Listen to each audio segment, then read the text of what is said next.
Welcome as you join us for a matchup between West Texas A&M University and the Hilltoppers of St. Edward's University.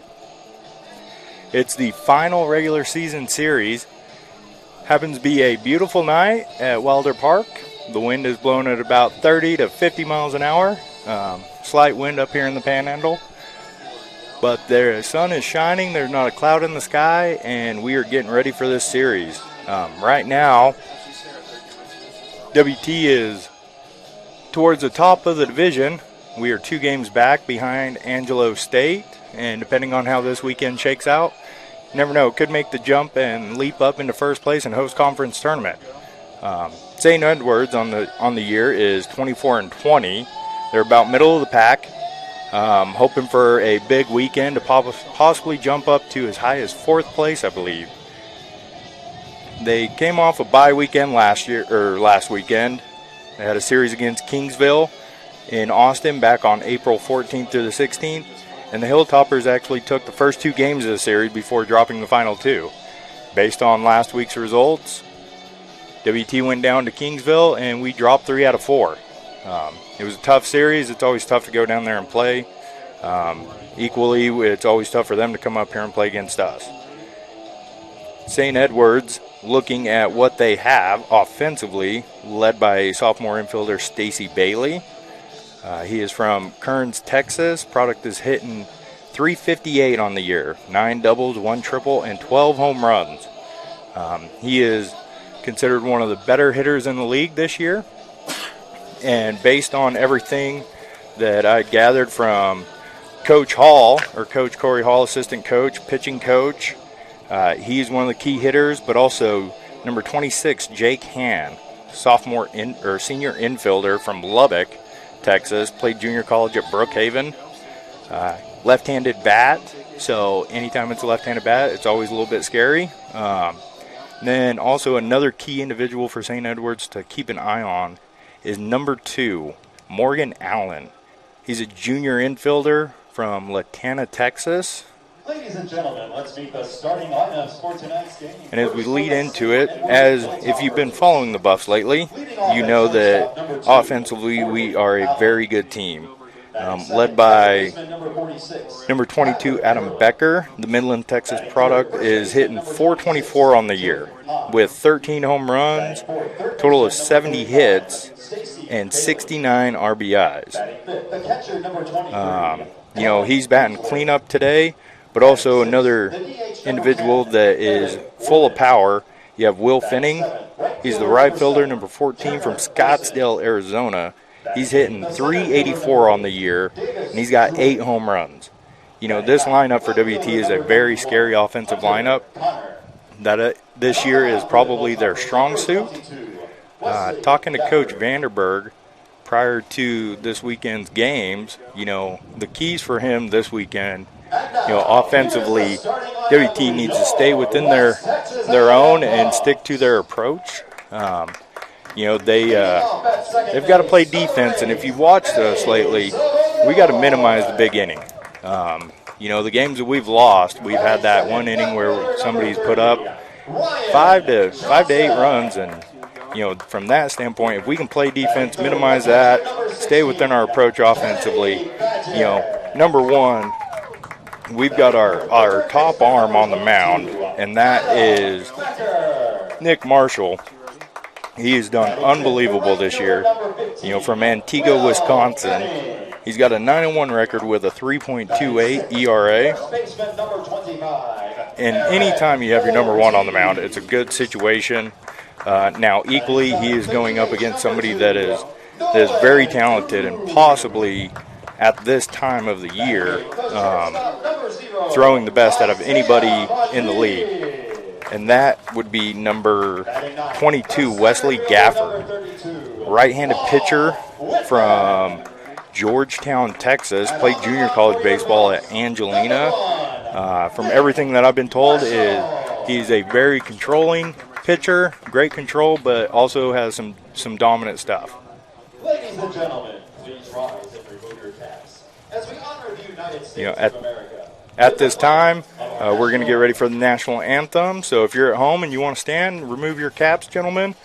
We'll get underway here in just a little bit. WT student athletes drink low-fat chocolate milk post-workout because it helps replenish and restore muscles quickly to their peak potential.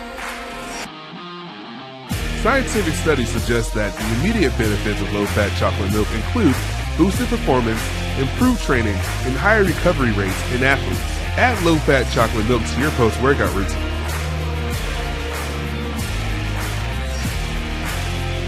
Go Bucks!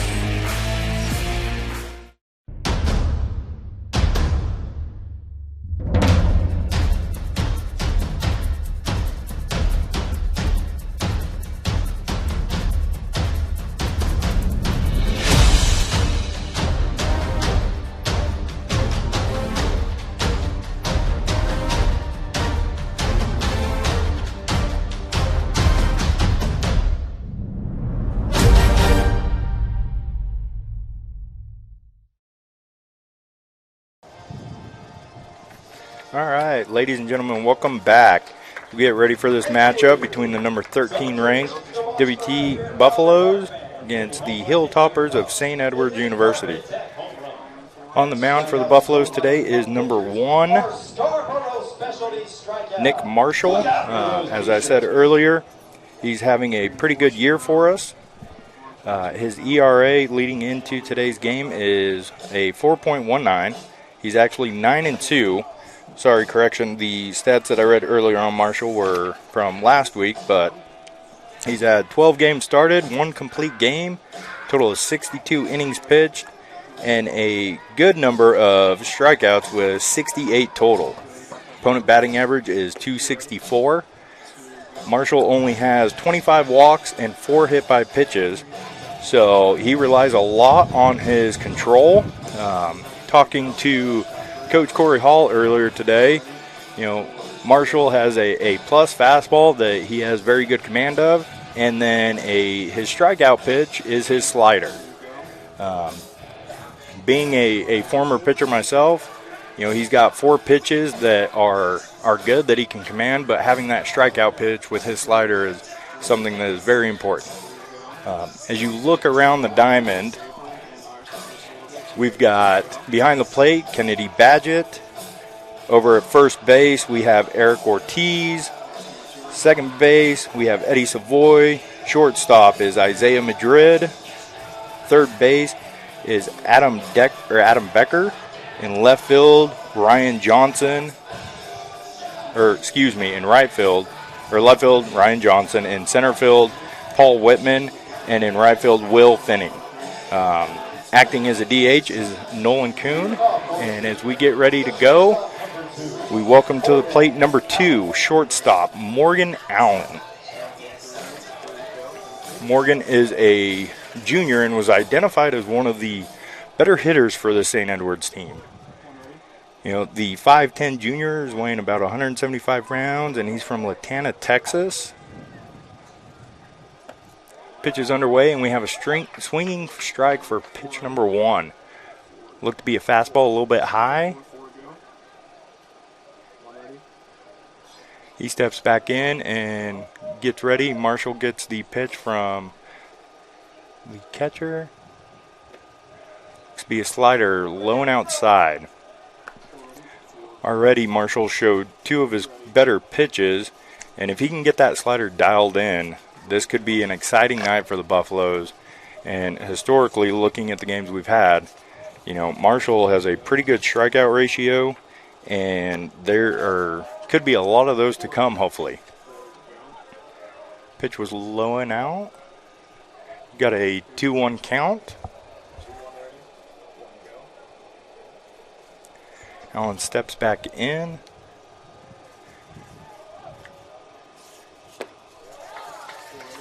A swinging strike. Seems to be like he is an aggressive hitter right now. Not too many balls that are even close to the zone that he's not swinging at. As he gets 2 strikes, you can notice he chokes up a little bit on the bat. A little bit more bat control. And we got a ground ball to the shortstop, actually picked up by Adam Becker. and he bobbles it.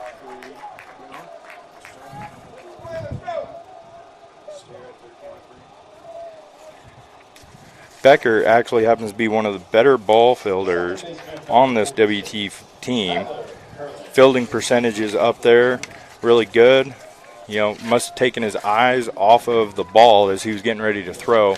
Those slow plays when you've got a quick runner are hard to handle sometimes. And so now coming up to the bat, we have number 46, Kyler Curlin.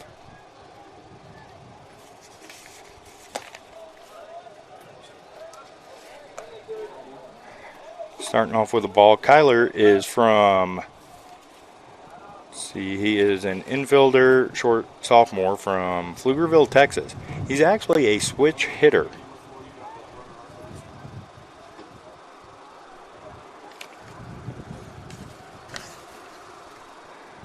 Marshall takes a look at the runner on first. Another ball low down. Lone inside. 2-0 count. We've got a hitter's count here. Hopefully Marshall can come up with something that is not what Curlin is looking for. Try to get a fastball or an off-speed pitch in there for a strike. Try to get it to where we can at least get to a 2-1 count. We've got a pick off. Makes it back very easily.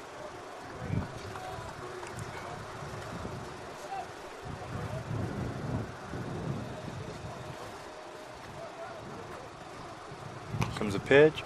Fastball outside. Looked to maybe just be a couple of inches off. You know, this wind can be intimidating for pitchers. With the wind blowing out, pitchers always try to limit the fly ball. They want to work down. They want to work quick. Try to get some off speeds, some balls that are not hit very hard. And it always puts a little bit more pressure on you. And we've got a fastball for a strike. Got a 3-1 count.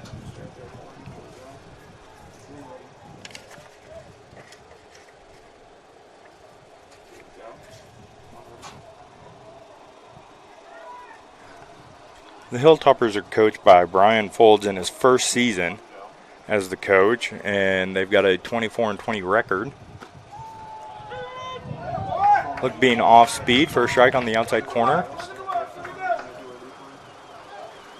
A little difficult to tell from this angle, but I'm going to guess that was possibly a changeup.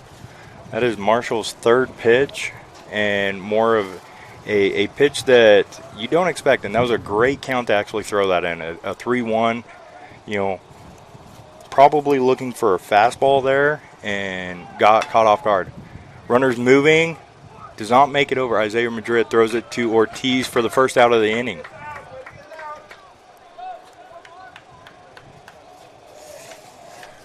We've got one out, runner on second, and that's going to bring to the plate number 26, Jake Hahn.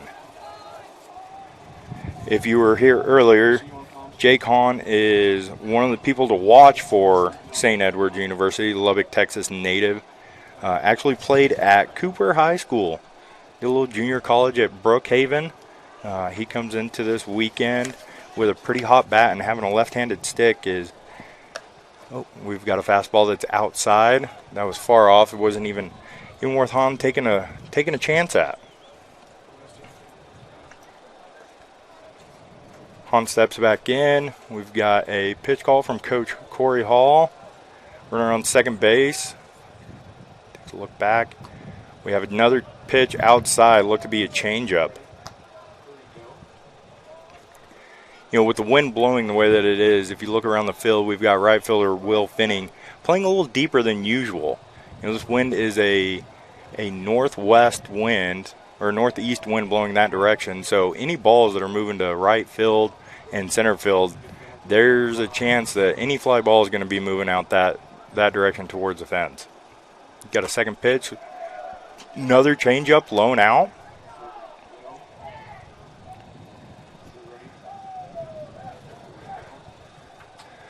Marshall has to get something figured out and start getting ahead of these hitters. You know, getting behind on these is not a good start. Now, he is experienced and he does understand the situation and everything like that. And so after a little bit, I'm sure he'll get dialed in. And with that, we've got a low fastball down and walks him. So we've got 2 men aboard. Bringing up the cleanup hitter, number 45, Stacy Bailey.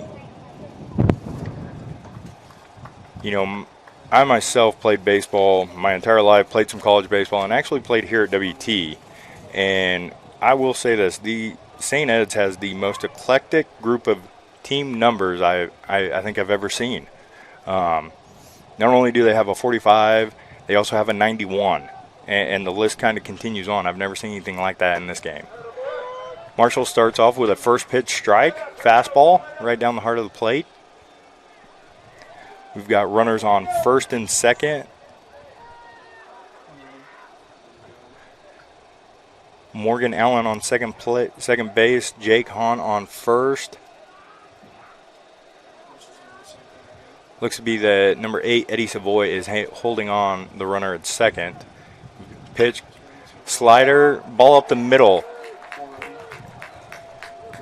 Allen's coming around to score. Pitch or throw into third base. Just beats the throw. That was a 1 RBI single for Stacy Bailey. So we've got runners on the corner. 1 out here in the top of the first inning. You know, and Morgan Allen, who just scored, opened up the inning with a ground ball to third baseman Adam Becker for an error. Bobbled the pitch, bobbled the throw, couldn't get it across, and so he came around to score. We now have runners on the corner with 1 down. Marshall comes set, delivers a pitch to number 23, Colin Ainsworth.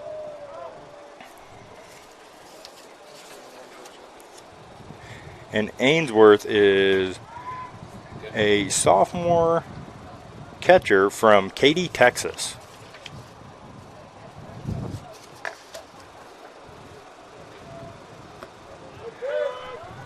Marshall starting evening the count with a 1-1. Had a fastball in the outside corner.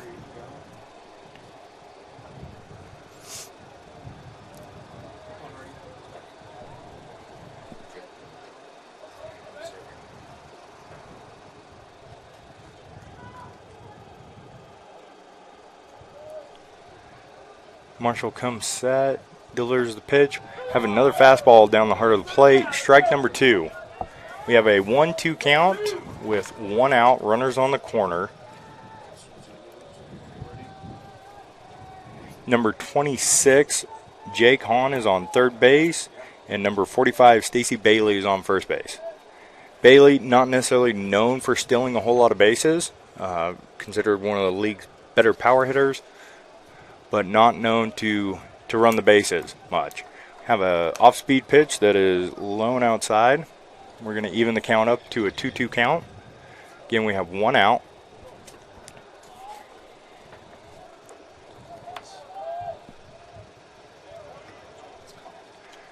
Marshall gets the sign, steps back up onto the rubber.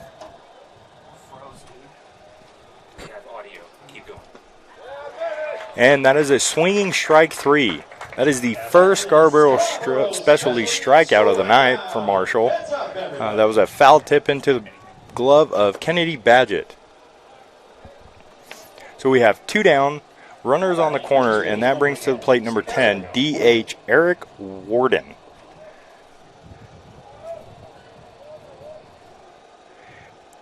Warden is a two-way player, actually. He's a redshirt junior that is a switch hitter from Austin, Texas. He's about to see his first pitch from Marshall. Marshall throws in an off-speed pitch for a strike. That was a great pitch selection by Marshall. You know, having the control and working from behind in most of these counts, having the confidence to come in with an off-speed pitch right off of the bat for a strike, shows the caliber of pitcher that Marshall is. That's why he is starting tonight, Friday night. He's a Friday night starter with a 9-2 record.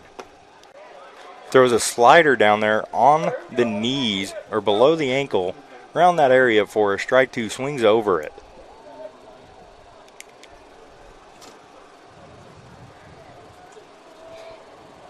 Again, we've got runners on the corner. We have an 0-2 count, 2 outs, with number 10, Eric Warden, up to bat.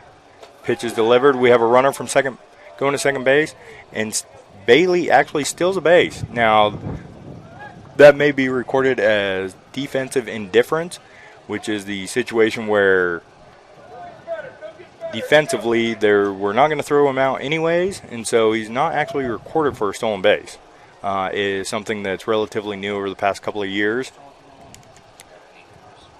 But it brings us to a 1-2 count.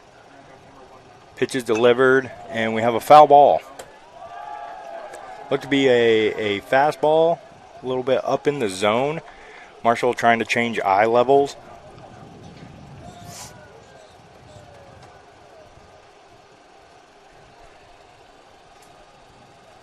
You know, after that fastball up, I would expect to see some form of off speed, maybe down and away. Be a good call for a curveball in the dirt or a changeup possibly. We have delivery of the pitch, and we have a fastball in on the hands, ball up the middle. Eddie Savoy gets the ball, does not have a play at first base. Holds the runner at third base. Bailey stays at third, but the Hilltoppers do get a run across. And so the Hilltoppers have scored 2 runs on 2 hits with 1 WT error. We have runners on the corner, and coming up to the plate is number 7, Turner Olson. Olson is one of the few seniors that are actually in this starting lineup tonight. He's playing right field for the Hilltoppers.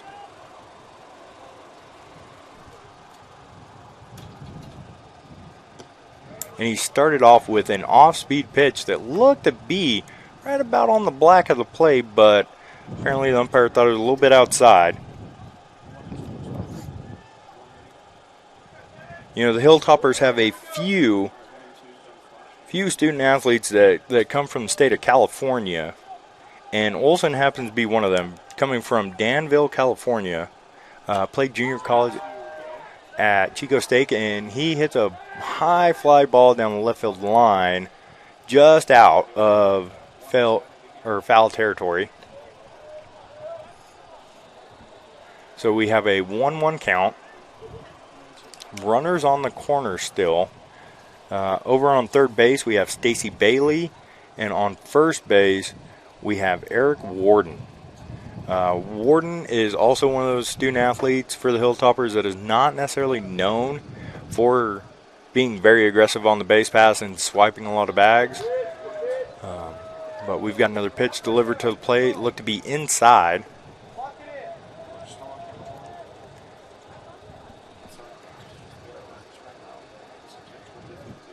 And I apologize. I'm not sure if we are having some technical difficulties, and I'm not sure if you can actually see what's going on, but you should be able to hear me. I will continue to do a play-by-play and do the best that I can. Have another pitch delivered, and that is a fly ball to right field. With this wind, has a chance. It actually bounces off the wall. Will Finning grabs it, ball in, and that is a 2-run double.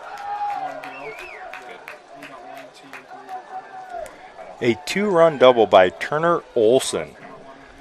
You know, on any other day, that ball is probably a routine fly ball. But today in the Panhandle, we have a pretty brisk 30 to 40 mile an hour stiff wind that is blowing directly out to right field, a little right center. And without that today, that ball is probably caught. But it is the Panhandle, and the wind is known to blow here on most days, if not all days. And so WT is well adapted to that. Will was very close to that, made a good play on it, and was able to actually keep him to a double. You know, but that brings to plate number 8, center fielder Davis Druwick. And I will apologize if I am saying these names incorrectly. You're going to have to bear with me. This is the first go of being a commentator on air in the lifetime of Casey Lish. So, you know, everybody bear with me. And, you know, it happens to be one of the few games that we've actually had technical difficulties. I promise. If you are listening to this, I'm not responsible for the video issues. You know, I do maybe have some some bad omens that come with me, but shouldn't be that big of an issue. After the first pitch, we've got started off with a strike, and now we've delivered a ball. Another pitch, low and outside. Looked to be a changeup potentially, a couple inches off of the plate. Davis is a left-handed hitter, but he actually throws right. He's a sophomore from Katy, Texas, played at Seven Lakes.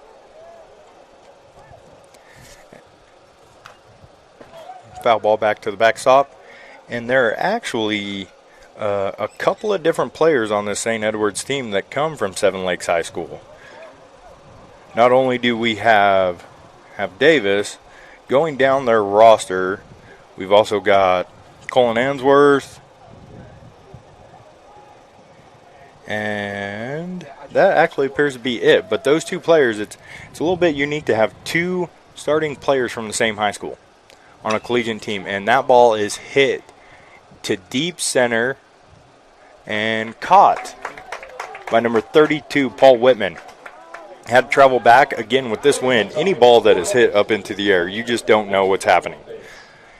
And so this completes the top of the first inning. St. Edward scores 4 runs on 3 hits, 2 runners left on base, and 1 error by WT.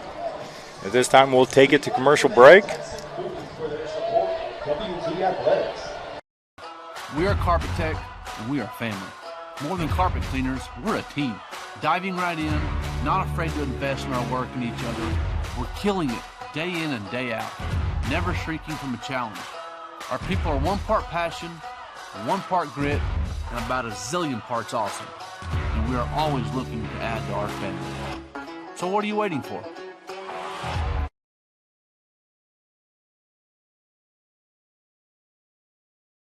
For 90 years, the Lone Star Conference has been committed to excellence. What began in 1931 as a 5-team conference has grown to 18 institutions spanning 4 states. And while membership has changed, the pursuit of athletic success and academic excellence has never wavered. 119 national championships, over 2,000 All-Americans, and nearly 300 academic All-Americans. Celebrating 90 years of success, this is the Lone Star Conference. Welcome back to Wilder Park as we continue the home half of the first inning for the Buffaloes. St. Edward's got off to a fast start with a 4-run inning in the first off 3 hits, 1 buff error, and 2 runners left on base. Coming up to the plate for the Buffs is number 8, second baseman Eddie Savoy. On the mound for the Hilltoppers, we have number 22, Wesley Gafford. And going around the order for them, we've got on behind the plate is Colin Ainsworth. First base is Jake Hahn, and the first pitch of the game for the Buffs is a fastball for a strike. Over at second base, we've got Kyler Kern. At third base, we have Stacy Bailey. Shortstop is number 2, Morgan Allen. Second pitch to Eddie is a fastball outside. Going into the outfield, we have left fielder Hunter Connor, center fielder Davis Duark, and right fielder Tucker Olson. Got an off-speed pitch. Looks to be going off foul. And we've got a 1-2 count on number 8, Eddie Savoy. Savoy is a sophomore hitting .354 on the year. Got a slugging percentage of .525 with 3 home runs, 2 triples, and a swing and a miss leads for the first strikeout by Wesley Gafford. As I said earlier, Gafford is having a great year for the Hilltoppers. He is a physical person to look at. He stands probably in the neighborhood of 6'3", and has some powerful pitches. Fastball right up the middle back at Ryan. Ryan Johnson hits the ball right back up the middle. Bringing to the plate number 16, catcher Kennedy Badgett.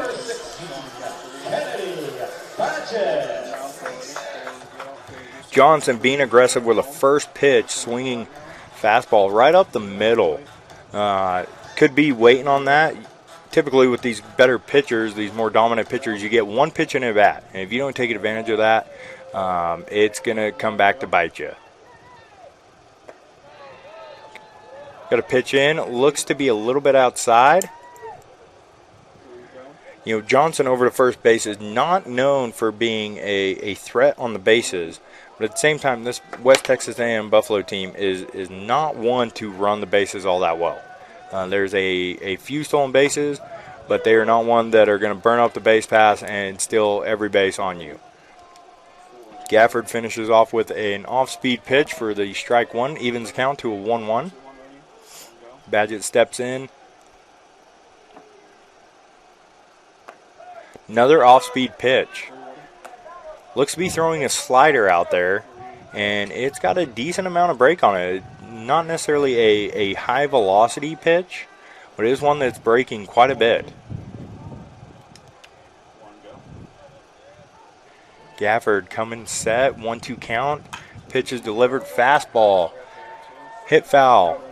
Badgett seemed to be a little bit surprised behind that, hitting it down the right field line and almost into the dugout of the Hilltoppers over there. We have a 1-2 count.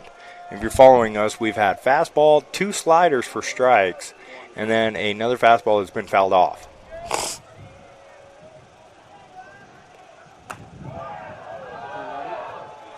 Looks to be a fastball that was actually low and in. It was a very good pitch.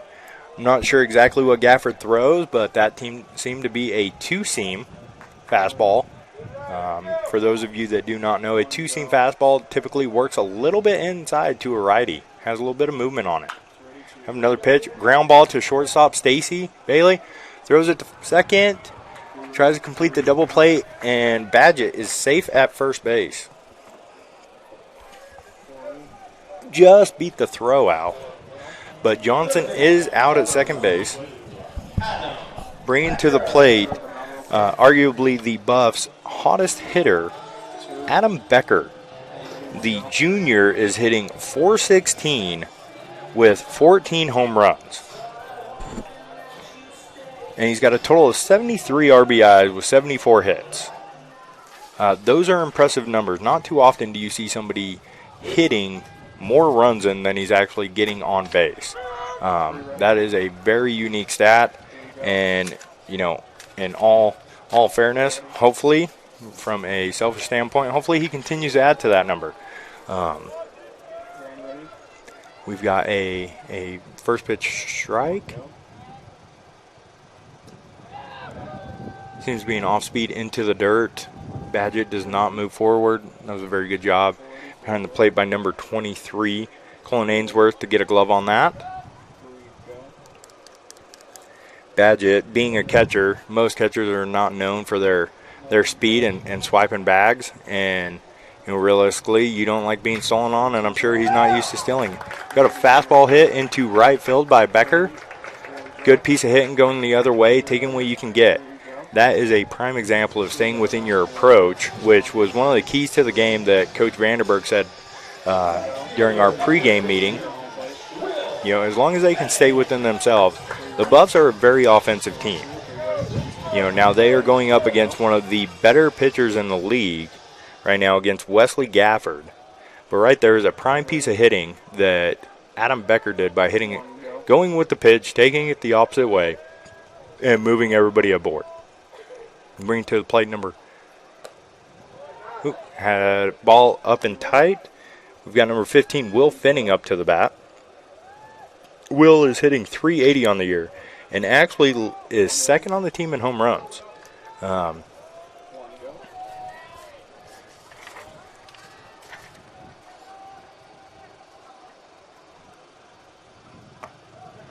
an off speed for strike number 1 to even the count. Will Finning is a 6'3" junior from Scottsdale, Arizona.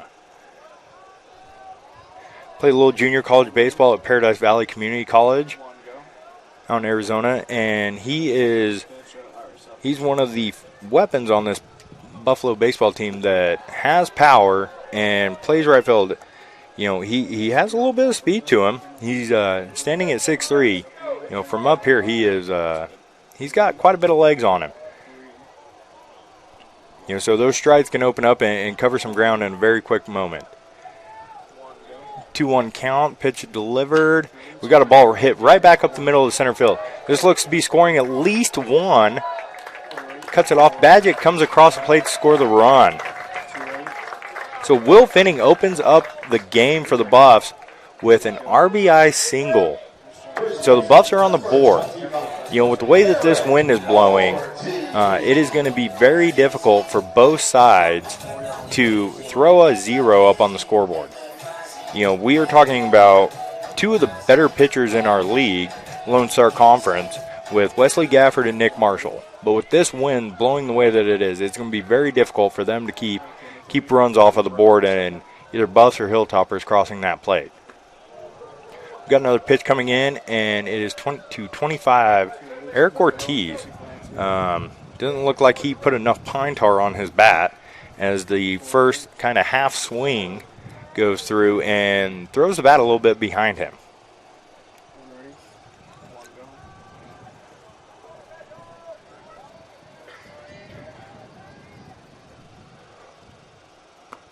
Ortiz plays first base for the Buffaloes. He is a junior from Puerto Rico, and he actually played at Palm Beach State in California. Ortiz again stands at 6'3", plays first base and has some power with him. He is a strong offensive left-handed bat, and with the wind going the way that it is right now, that is somebody that could very easily even up this score at a 4-4 ball game with one swing of the bat. Now he is down in a 1-2 count, and Gafford getting ready to deliver the next pitch. Checking back, Becker at second. Fastball up.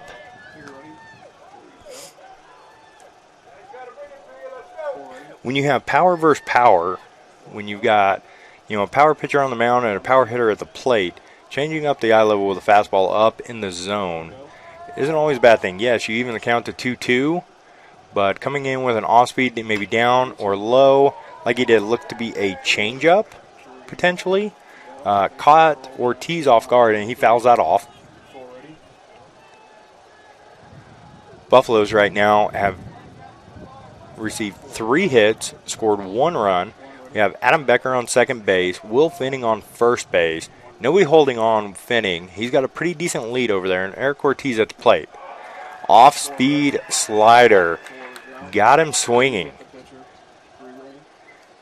And so at the completion of the bottom half of the first inning, the Buffs get 1 run across, leave 2 runners on board, and no errors by the Hilltoppers. Right now, as we switch out, we'll send you to commercial, and we'll be back with you here shortly. 80 years, the Lone Star Conference has been committed to excellence. What began in 1931 as a 5-team conference has grown to 18 institutions spanning 4 states. And while membership has changed, the pursuit of athletic success and academic excellence has never wavered. 119 national championships, over 2,000 All-Americans, and nearly 300 academic All-Americans. Celebrating 90 years of success, this is the Lone Star Conference. When you choose natural gas, chocolate chip cookies get a little tastier. Homes get a little cozier. Bank accounts tend to put on some weight. Towels get fluffier. Showers stay hotter for longer. And our blue planet gets a little greener. When it comes to choosing energy that's clean and efficient, nothing else could be more American. Atmos Energy, your natural gas company. Welcome back. As we lead into the top half of the second inning, the Hilltoppers are leading 4-1 over the Buffaloes of West Texas A&M University.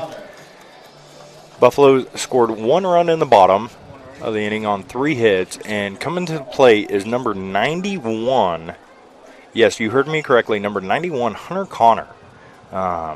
This is baseball, and typically we don't hear that number come out, but Hunter Connor is the left fielder for the Hilltoppers. Receives a pitch low and inside. The sophomore outfielder from Cypress, Texas, stands in at 6'1". This Hilltopper offensive lineup is pretty tall. Top to bottom seems to be a very physical, large team that, based on numbers, they're not swinging it too bad, but their size is somewhat intimidating. They do have a few small players that I would assume have the speed behind them, but they are a rather large team. Second pitch comes in from Marshall, swinging strike one, even the count to a 1-1 count.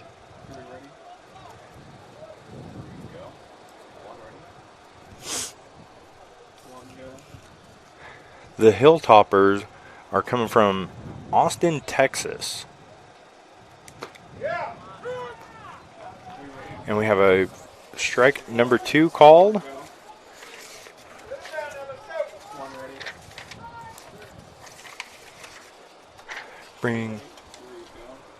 We've got a 2-2 count. Number 91, Hunter Connor at the plate. Off-speed ball in the dirt. Make a full count.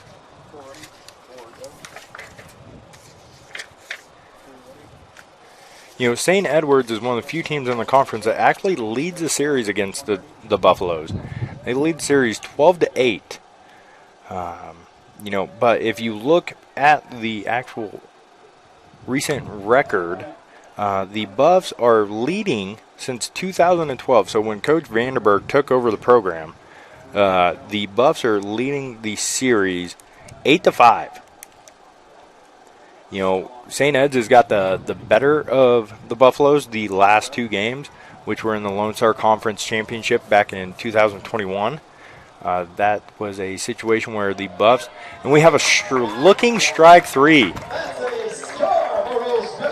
Connor may have not agreed with that, per se, as he was on his way to first base for a walk. Home plate umpire rings him up. Marshall gets his second strikeout of the game.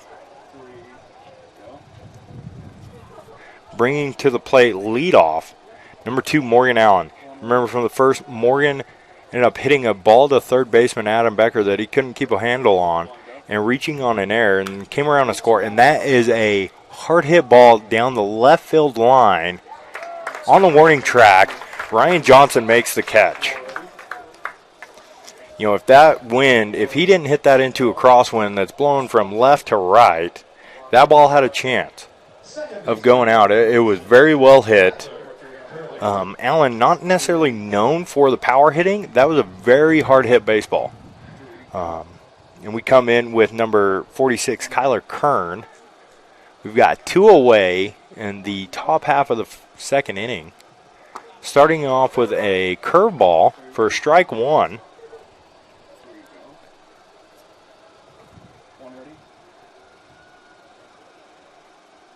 Kern earlier is currently 0 for 1.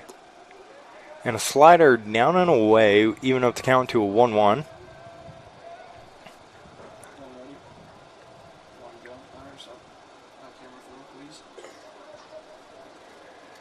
Kern grounded out to the shortstop in the first inning, and we have a ball down low. Actually splits the wickets on number 16, Kennedy Badgett. Kennedy, known for being one of the more superior defensive catchers in the league, but when you have a 1-1 count and 2 outs in the inning, you don't always have to beat that body up. So that one squeaks through. We even got a count of 2-1. Marshall on the mound has received the pitch. Back down. Steps wind up. And we have a fastball outside. 3-1 count on number 46, Kyler Curlin. Excuse me, I've been saying that wrong all night.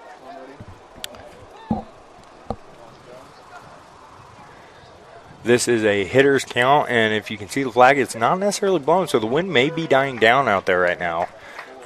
We've got off-speed for a strike, so bring it to a full count, 3-2 count, 2 outs, top half of the second inning, with number 46, Kyler Curlin, up to bat. Ball hit to shortstop Isaiah Madrid, throw across the diamond to Eric Ortiz, and that is the 3rd out of the inning. So the Hilltoppers go down in order. Nobody reaches base as Marshall dials it in for the 2nd inning. And we'll come back on for the home half of the 2nd inning with the WT Buffs right after this.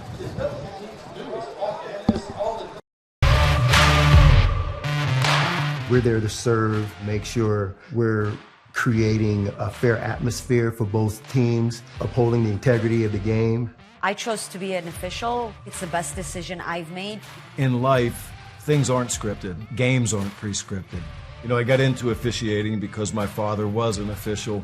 Officiating was part of our family life. It wasn't just the game. Get to be outside, get to experience the game. It's so much more fun. You can get a lot out of it.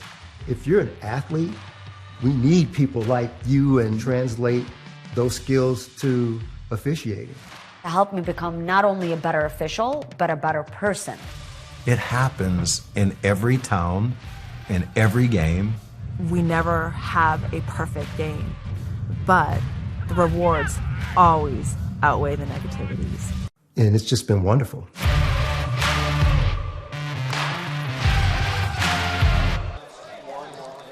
Welcome back as we enter the home half of the 2nd inning.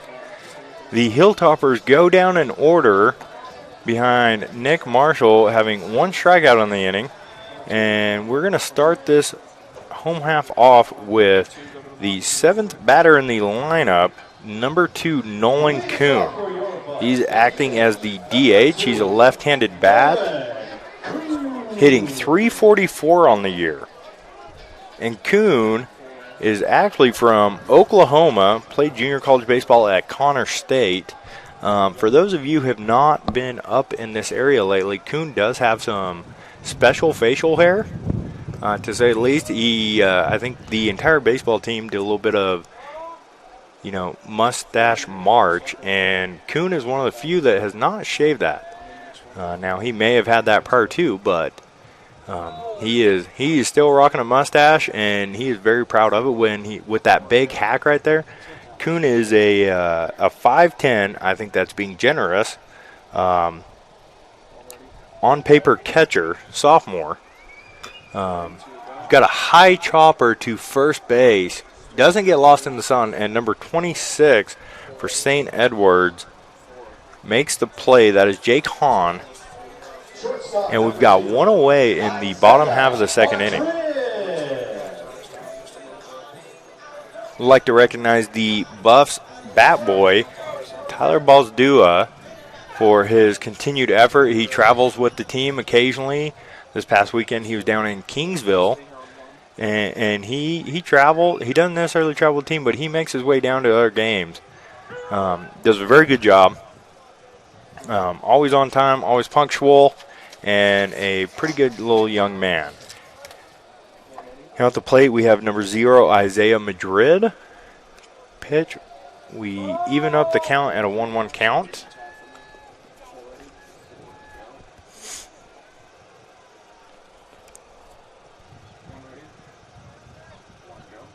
Steps back in, and Gafford winds up, throws an off-speed pitch, looks to be a foul ball. Will it stay in?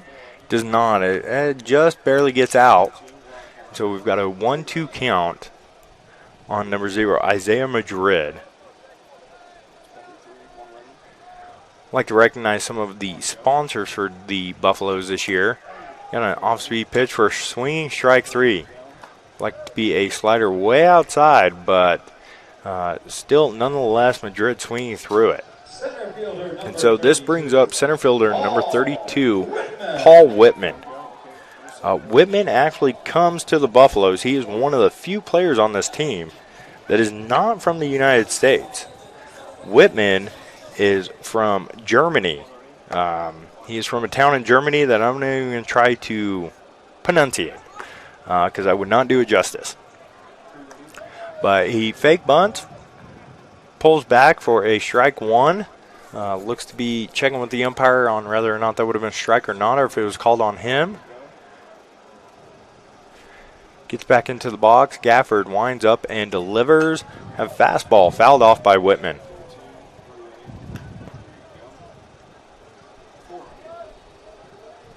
I'd like to take a moment and recognize Edward Jones for being a proud supporter of WT Athletics and Buffalo Baseball. Local agent Dan Schumann is the season sponsor for Buff Baseball. And Gafford winds up delivered the 0-2 count off speed down in the zone. We have 1-2 count on number 32, Paul Whitman. Germany native gets in the box, ready swing, and we have what looks to be a changeup. Now, granted, I do not know what Gafford is throwing, but that looked to be a changeup, and a pretty good changeup at that. Way outside, strikes out. Whitman swings through it, and so the Buffs go down in order. No runs on no hits, nobody left on base, and that takes us into the top half of the third inning, and we'll see you in just a bit. Choosing the right countertops for your kitchen can be tricky. Nowadays, there are hundreds of colors, patterns, and textures and materials that range from natural to engineered stone. Marble Depot is here for you throughout every step of the process. And yes, we do have a lot of options that might make that decision a little harder, but we're also going to ask the right questions so that you get the most out of your investment. So come by our showroom and let us help create what you've been dreaming of.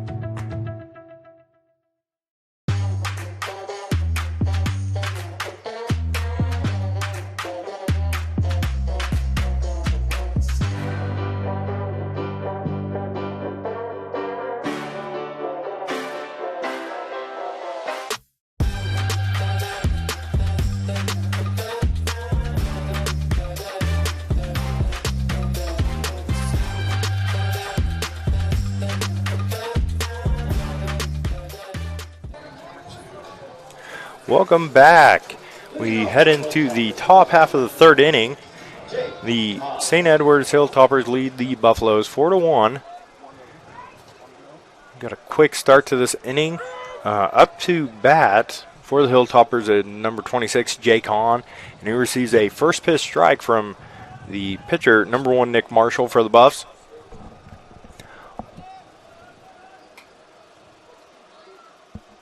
Pitch is delivered, ball hit back up the middle. Marshall not able to get a glove on it, and so Hahn has a single leading off the top half of the third inning for the Hilltoppers. Last inning, Hilltoppers went down in order, and Hahn starts the inning off with a single right up the middle, bringing to the plate number 45, Stacy Bailey. Bailey reached earlier this game in the first inning on a single up the middle. Now, the middle infield is playing at double play depth, and Stacy actually turns around the squares, potentially doing a sacrifice bunt.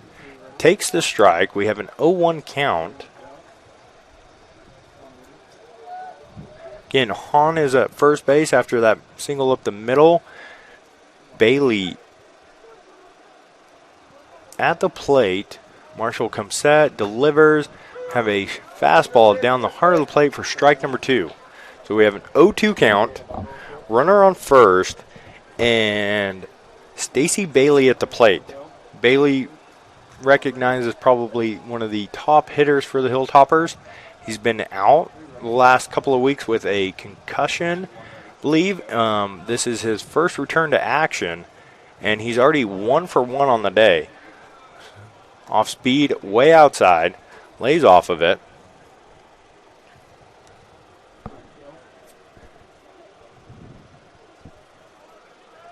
It seems to be as the wind is starting to die down as we get later in the evening here in Canyon, Texas. Sun is starting to come down, may play a factor for right field and left field. And check swing, called strike 3. Yes, sorry, there seemed to be a little bit of confusion. We have 1 out away. Bailey called on strike 3 on a check swing. Going all the way around, or not necessarily all the way around, but breaking the plane and getting called out by the home plate umpire. That is the third Scarborough specialty strikeout for Nick Marshall. Every strikeout that we have here at Wilder Park, a T-shirt is thrown out into the stands. And for those of you that cannot see it necessarily, some of our fans get a little rowdy over their T-shirt. Now, granted, it is a Buff baseball T-shirt. Highly prized possession in my mind. But coming up to the plate, we've got number 23, Colin Ainsworth. Started off with a 1-0 count. We still have a runner on first, Hahn on first base. Jake Hahn, the first baseman for the Hilltoppers. And Ainsworth at the plate. Delivery pitch up the middle. Hit number 2 on the inning. Whitman delivers it in third base. Runners at first and second. So with that Ainsworth single, Hahn moves up to second base. We have runners on first and second, 1 out. Bring to plate left-handed bat, Eric Warden. Warden in the top half of the first inning singled up the middle. Actually scored a run. Had an RBI off of that, bringing the second run in, making a 2-0 game at that time. Left-hand bat delivered Marshall with an off-speed pitch into the ground. Seems to have hit Badgett, doing a good job walking it. No runners move up.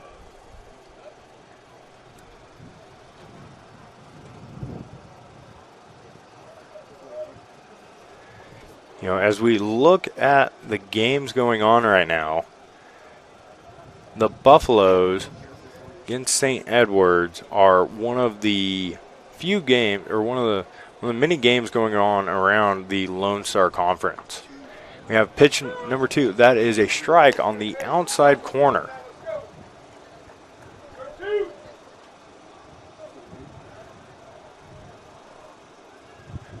You know, Buffs are supported by many partners of ours. One to recognize is J-Ferg Pros.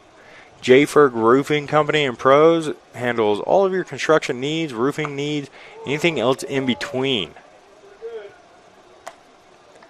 We have a pitch delivered for an outside pitch, ball number 2.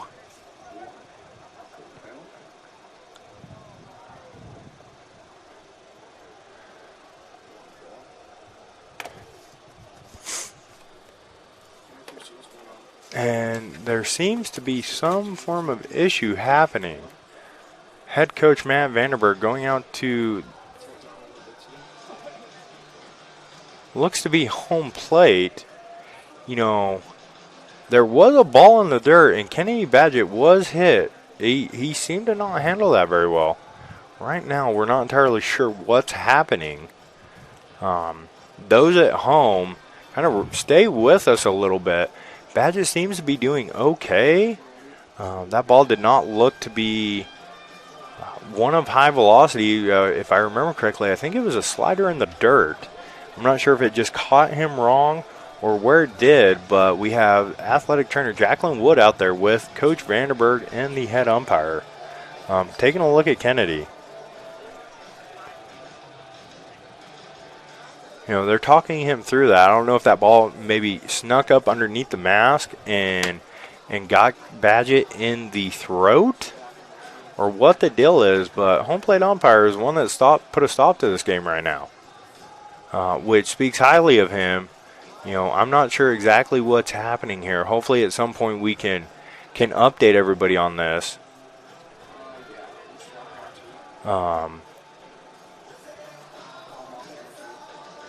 And it looks like Badgett is slowly walking off of the field, getting escorted.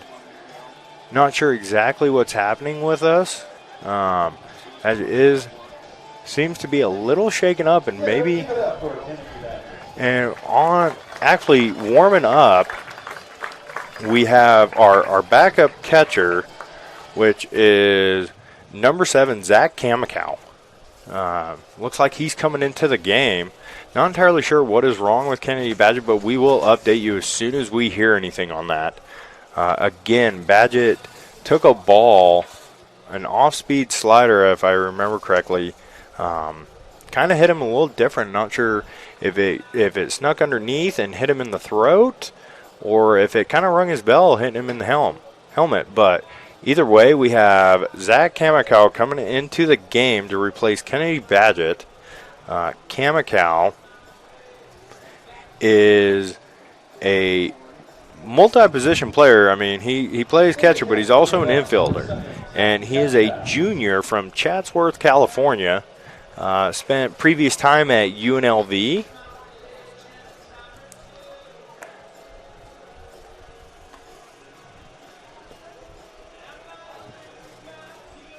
And as Kamikow kind of gets used to the situation, looks like we have one of the umpires talking to the Hilltoppers coach, letting him know exactly what's going on.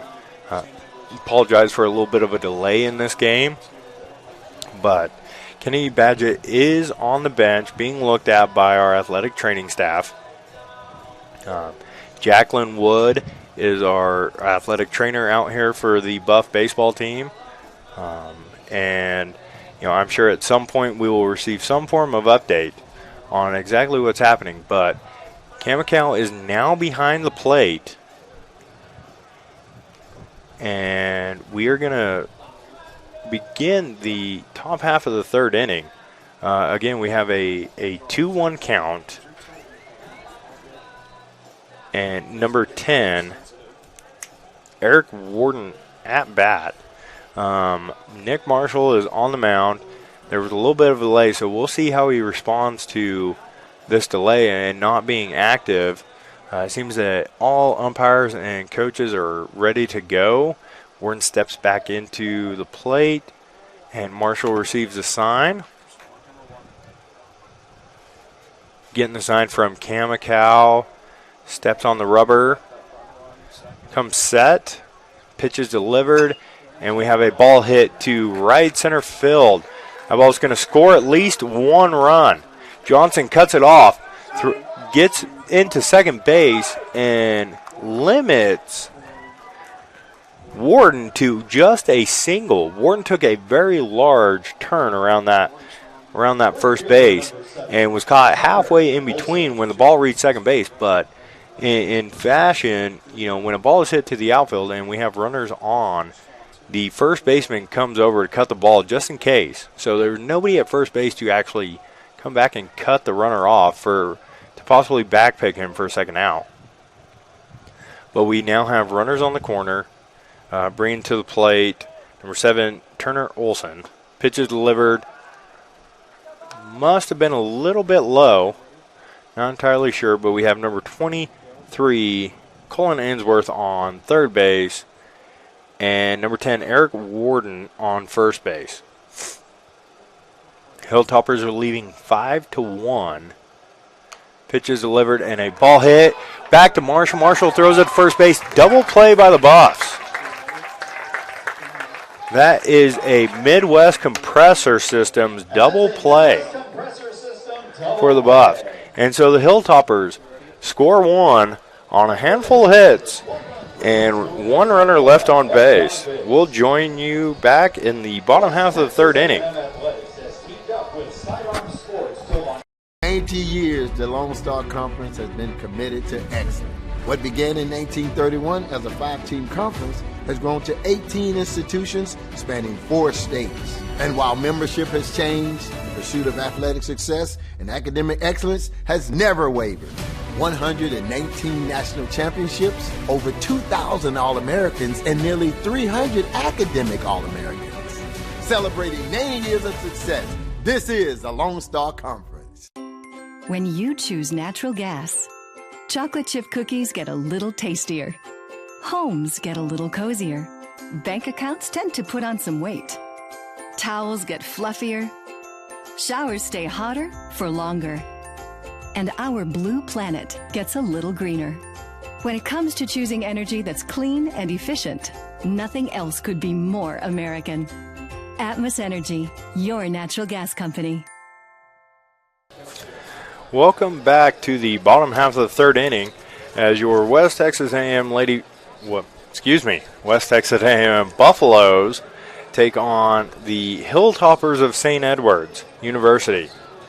We're going to start this bottom half of the third with the top of the Buff lineup, starting off with leadoff man number 8, Eddie Savoy.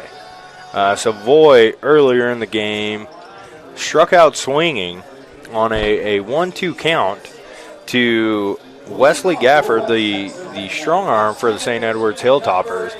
Gafford is doing very well in controlling the strike zone, throwing many pitches for strikes, and a high-velocity guy. He's got to be somewhere in the 90s, just trying to overpower the Buff offensive lineup. It starts it off actually with an off-speed pitch. So Savoy looking for strike number 1. So we have an 0-1 count, nobody on, nobody out. Pitch delivered for number 2, fastball down in the dirt, actually down in the turf. We here at Wilder Park on the campus at WT does not have any dirt. This is one of the few fields in the conference that there's not a single speck of dirt on this field. Now, granted, we are in the panhandle of Texas, and there's not a single drop of moisture or rain that has fallen in the past probably 6 months. So having an artificial turf in this area is necessary.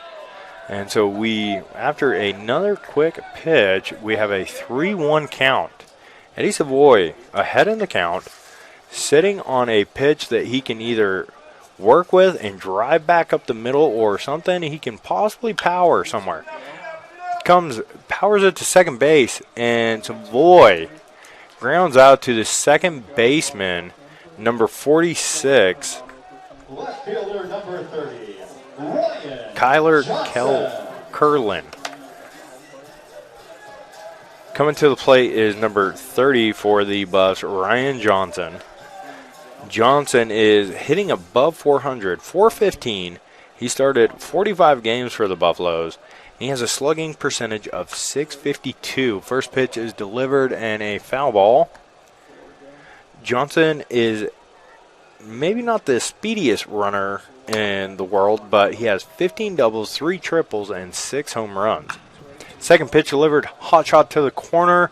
Third baseman Stacy throws it across and gets Johnson out by a couple of steps. So Gafford making quick work of these first 2 outs. Down in order, 1-2 the Buffs go.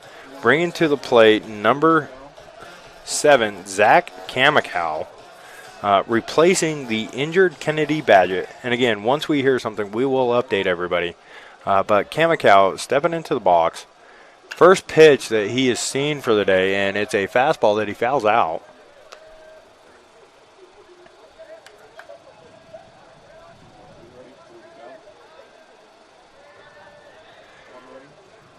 Kamikow has seen some action this year. Fastball up in the zone, swings through it. Strike number 2. Kamikow has had 21 at-bats on the year. He's hitting .250, but he has only had 4 strikeouts. So he puts the ball in play on a pretty consistent basis as he looks at ball number 1 come across. Kamikow is originally from California, Chatsworth, California. Played a little bit of baseball at UNLV before coming over here, and that is a swinging strike 3. So the Buffs go down in order, 1, 2, 3, and no runs, nobody left on base, and the Hilltoppers will come up in the top half of the 4th inning right after this. Welcome to Shimon Dental Group, where every day we're excited to see our patients and treat them like family. We are dedicated to providing you with the highest quality care in a friendly and comfortable environment. Shimon Dental Group's patient-focused philosophy puts your needs front and center. We are constantly investing in leading-edge technology. Innovations that speed the treatment process and improve aesthetics. We're expanding the breadth of our cosmetic and restorative services through training to provide the best possible outcomes. Just with the level of commitment that they show to taking care of my family and I, it's absolutely unmatched in this town, so I've been very happy with them. brightening smiles for more than 3 decades. Contact Shim and Dillon Group for your appointment today. Deep in the heart of Texas, the prairie Bud Light, proudly brewed in the heart of Texas. Welcome back to the top half of the 4th inning as the West Texas A&M Buffaloes take on the St. Edward's University Hilltoppers.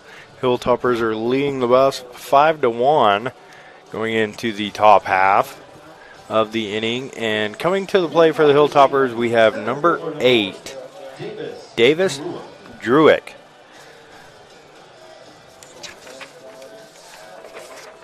Druick is a sophomore outfielder from Katy, Texas. Earlier in the game,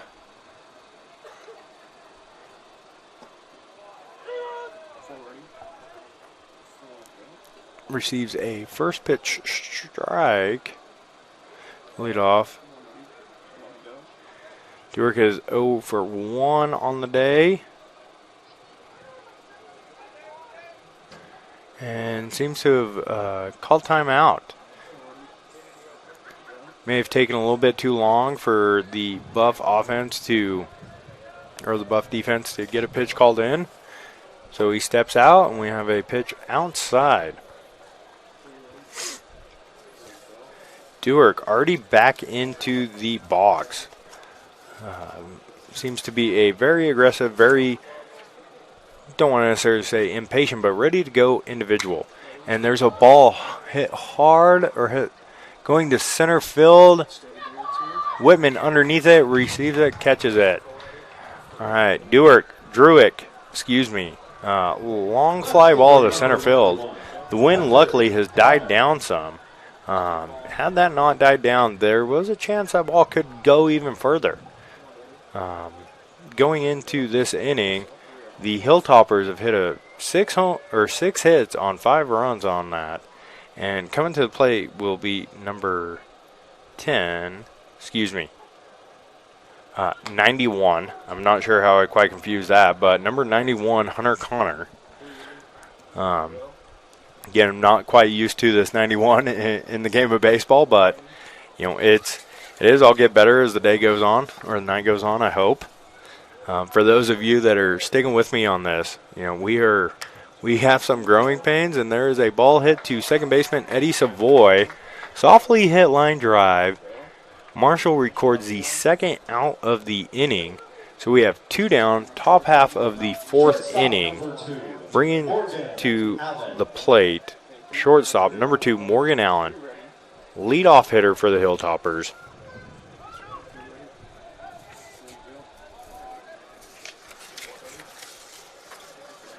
Allen from Latana, Texas, one of the key individuals on this Hilltopper team. And the first pitch to him is an off-speed pitch for strike number 1.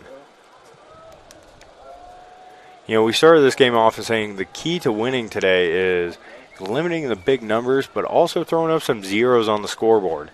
Right now, this could be the second 0 potentially for the Buffs. We've got a 1-1 count, and the Hilltoppers, after scoring 4 runs in the first, went scoreless in the second, and then put up another one in the third. So we've got 2 outs away. Pitch is delivered. Another off-speed pitch outside. Allen not even taking a flinch at that ball.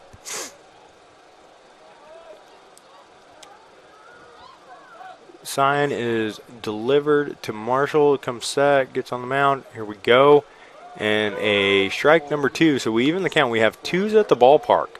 For those of you that are not quite sure of what that is, and this is a unique situation, we have number 2 at bat, 2 balls, 2 strikes, and 2 outs. So across the scoreboard, we have nothing but 2s, and the pitch is delivered, and we have a ground ball hit to second baseman Eddie Savoy, and that is an out. So Hilltoppers go down in order. No runs on no hits, no errors by the Buff defense, and we will see you here in just a few moments. For financial strategies and one-on-one advice, contact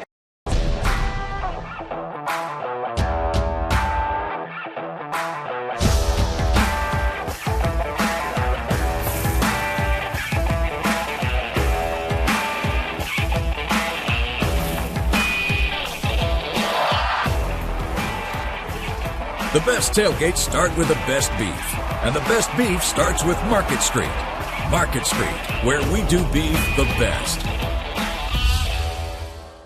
Jenkins Doors and Windows began serving the Texas Panhandle in 1927, and we take pride in being a part of your neighborhood. We don't use false promises or gimmicks. We simply offer quality doors and windows at a fair price, and we stand behind every sale. Jenkins is family owned and operated, and proudly continues the traditions of quality and excellence that started over 80 years ago. Call us at 372-4336 or stop by our showroom at 820 West 6th and let our knowledgeable staff help you pick out the perfect doors and windows for your home.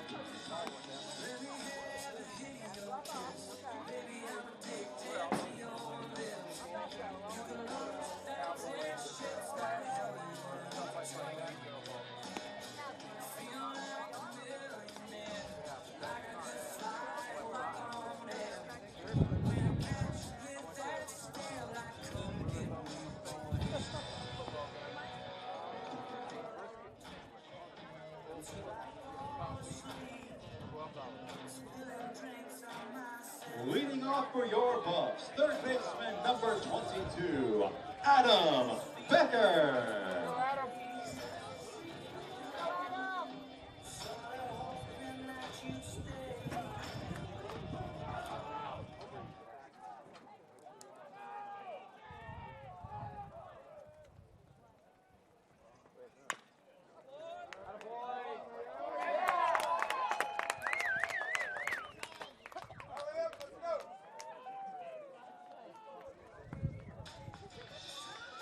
Right fielder number 15, Will Benning.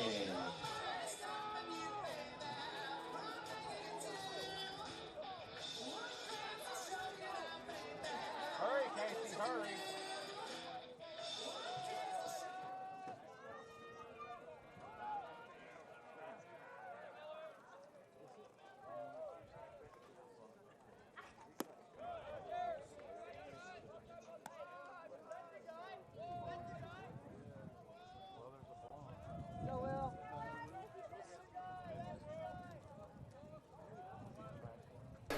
Sorry, ladies and gentlemen, welcome back. We start off with a leadoff single by number 22, Adam Becker. Coming up to plate number 15, Will Finning.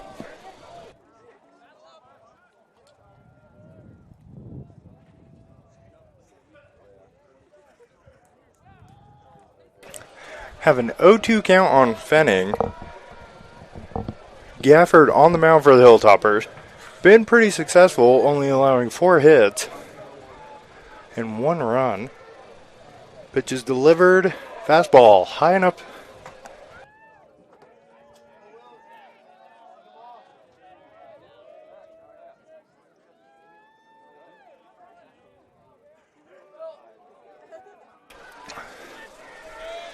One, 2 count. Pitch down, low and away.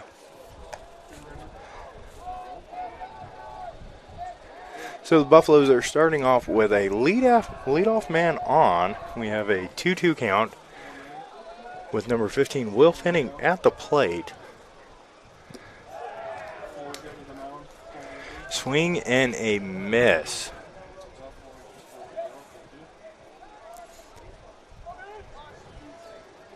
That is strikeout number 6 for Wesley Gafford.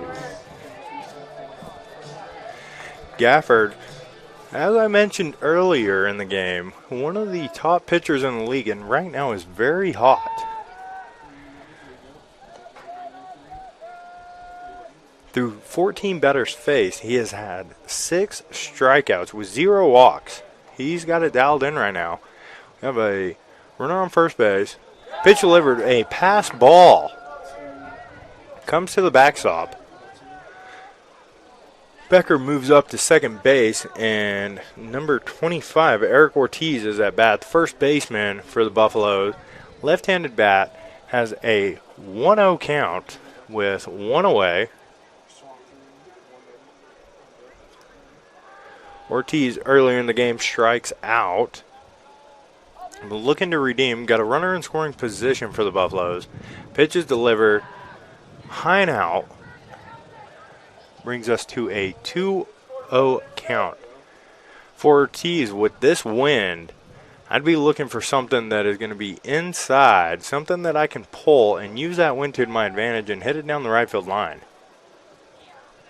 He's got the power, and that ball hits off of the plate.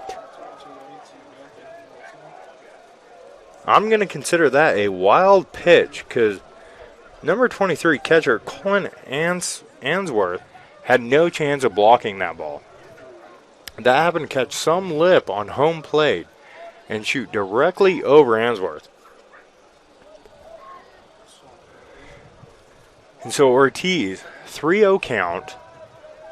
We've got one out. Becker on third base. And that is a strike. Questionable call. Ortiz wasn't sure if he should throw the bat for a walk or stay there. But he gets ready for the pitch. And that ball is inside. It's at Answorth, not sure quite where that was, and it's at his feet. Ortiz walks. As he makes his way down to first base, we have runners on the corner. We have Adam Becker on third base, Eric Ortiz on first base, bringing to the plate number 2, Nolan Kuhn. Kuhn is a .344 hitter on the year, but he did get out his first at bat, and so his average has dropped to a .339. Not necessarily known for a power hitter, but Kuhn is one of those players that uses all areas of the field. And the first pitch is delivered, and that is a fastball that he drives to right or left center, drops in for the first hit for Kuhn, and scores a run. Adam Becker crosses the plate and brings it to a 5-2 baseball game here at Wilder Park as Kuhn receives his first RBI on the day. It's his 5th for the season. And now, coming to the plate is number 0, our shortstop for the Buffaloes, Isaiah Madrid. Madrid is 0 for 1 on the day with 1 strikeout. Is a .267 average hitter. And we've got runners on first and second. Pitch is delivered high and tight.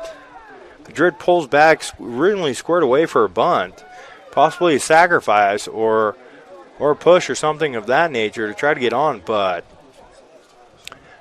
Gafford brushes him back a little bit. So Kuhn is on first base. Ortiz is on second. Ortiz not necessarily known for his speed, but a ball to the outfield could potentially score another run here. So Gafford comes set, delivers the pitch, and that ball is just a bit inside. Gafford is throwing pretty hard. I'm not sure of the velocity, but he seems to be in the low 90s tonight. Has good velocity, has had good command over at least 3 of his pitches, has kept the Buffs off balance, but we have an opportunity here to potentially score a few, and comes back with a strike on a 2-0 count, fastball down the heart of the plate, 2-1, runners on first and second. With number 0, Isaiah Madrid at the plate. Comes set, Gafford delivers, swinging strike number 2. Gafford working his way back to even the count. Originally started 2-0, but now we're at 2-2, even count. Still got runners on first and second. Kuhn at first, Ortiz at second, and Madrid at the plate. Wind seems to be dying down a little bit here in Canyon, America, as Gafford comes set, delivers the pitch, and that is an off-speed pitch that may have been low or may have been out inside. Not entirely sure, but we have a full count here at Wilder Park as Isaiah Madrid goes head-to-head against Wesley Gafford with 2 men on. Full count, 1 out, pitch is being delivered, and that ball is hit to left field. Squeaks by the shortstop. Ortiz seemed to hesitate just a little bit as he was watching that ball shoot through. So he doesn't move up in advance to score a run, but he does advance to third base. So we have bases loaded. The Buffs have bases loaded, 1 out, with number 32, Paul Whitman, coming to the plate. Whitman is a .358 hitter. Not necessarily a massive power hitter, but he does have 6 doubles on the day, 2 triples, and he leads the team in stolen bases. And so if he can put one in play here, there's a chance at least to possibly score a run. And who knows what else can happen. First pitch is delivered by Gafford for a strike. He's working out of the windup with 1 out and bases loaded here in the bottom half of the 4th inning. Pitch delivered in the dirt. Evens up the count to a 1-1. Buffs are down 5-2 to the Hilltoppers of St. Edwards with bases loaded and Paul Whitman at the plate. Gafford winds up and delivers, and that ball is inside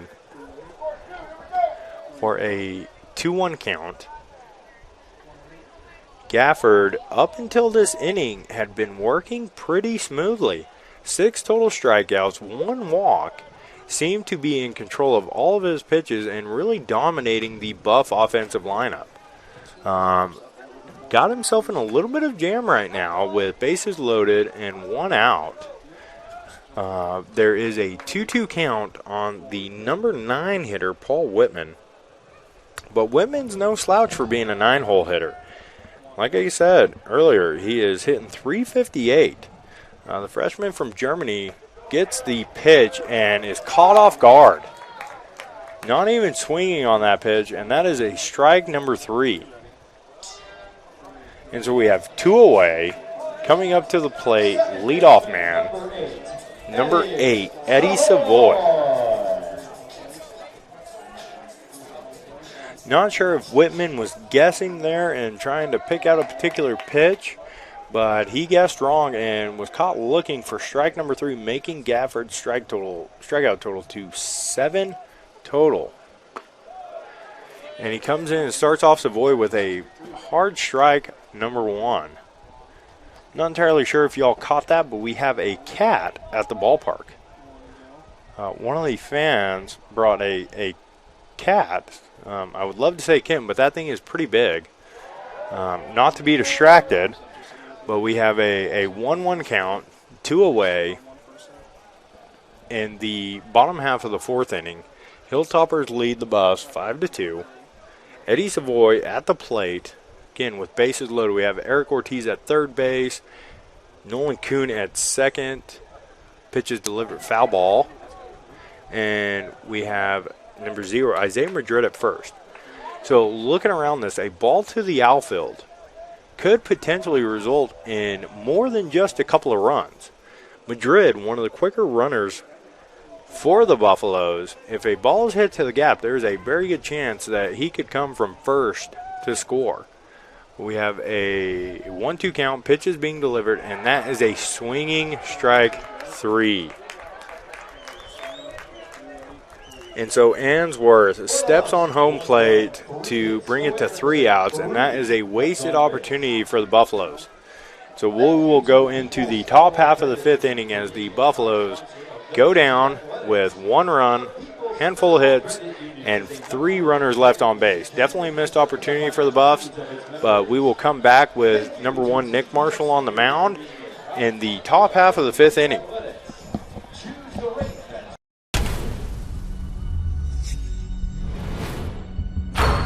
This is a walk-on athlete. They train longer, put their heart into the game. This is the passion we're built on. It's why we put our heart into creating game day with a taste of Louisiana. Walk-ons, we live for this.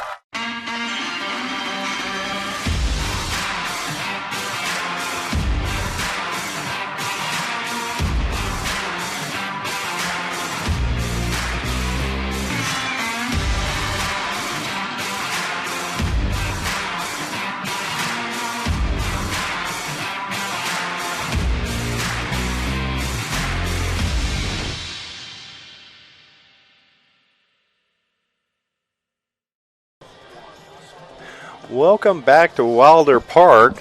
We have the Hilltoppers of St. Edwards going on against the Buffs of West Texas A&M University. We entered the top half of the 5th inning, and the Hilltoppers are leading the Buffs by a score of 5-2. Both teams have 6 total hits, but the Buffs have not necessarily executed in a timely fashion, leaving last inning 1 out, bases loaded, and not being able to squeak a run across in that situation. But we start this top half with a first pitch swing by number 46. Kyler Curlin happens to just get out, so we are at a 0-1 count to start the top half of this inning. But like I was saying, the bottom half of the 4th inning was a missed opportunity for the Buffaloes. Bases loaded, 1 out, and Wesley Gafford dialed it in, bowed his neck, and I believe struck out the remaining 2 hitters for the Buffaloes. Once bases got loaded, he dialed it in, and it was a very quick 1-2-3, 1-2-3, 1-2-3 per se with the strikeouts of Whitman and Savoy. So Marshall, off-speed pitch for a strike, so we have a 1-2 count. You know, as equally talented as Marshall is and Gafford is, those two right now, you have ace arms going against each other. And minus an error, realistically, without that error happening, seems to have swung around, and Curlin strikes out on a check swing. It brings a Scarborough specialty strikeout number 4 for Marshall. But as I was saying, you know, it's a battle of the aces on the bump. And without that error to lead the inning off for the Buffaloes, they could have escaped with maybe only a couple of runs scored instead of 4. Marshall starts off with a first pitch strike to number 26, Jake Hann. Hann earlier in the game reached on a base hit, and then followed that up with a base on ball. And so we have runs on the scoreboard, 1 out, 1 ball, and 1 strike. Marshall steps, winds up, delivers. The ball is in the ground, and it seemed to have hit a piece of concrete on the backstop as that thing shot straight up into the sky. And of all the games that I've seen here at Wilder Park, that is one of the first times I've actually seen that happen. As Marshall looks in and makes a windup, he delivers the pitch, and that ball is hit to left center. Looks to be going in the gap. Whitman tries to cut it off, doesn't quite get it, gets it off of the bounce, delivers it into the cutoff man, and Eddie Savoy picks it up. We've got a 1-out double Third baseman, number 45. by Jake Hahn, bringing to the plate arguably one of the better hitters in the league, number 45, third baseman, Stacy Bailey. Bailey today is 1 for 2. He did strike out in his last appearance, or last at bat. But he is one of the more feared hitters on this St. Edwards team. And Marshall, going cautiously, throws an off-speed just a little bit low, and we've got a 1-0 count. We've got a runner on second. Jake Hahn on second base, so there is an open base for a potential walk to a double play situation. And Marshall again throws an off-speed pitch. Not sure if that ball was up or if that ball was in, but we have a 2-0 count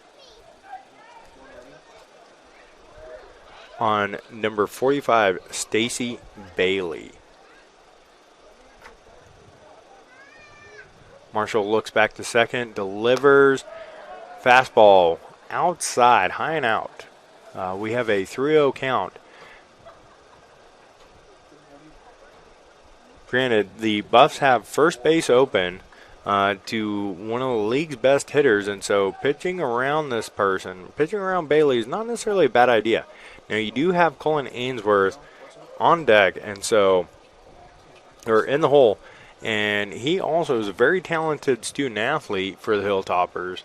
But we have a 3-0 count, 1 out, runner on second, pitch being delivered, and that is a ball number 4.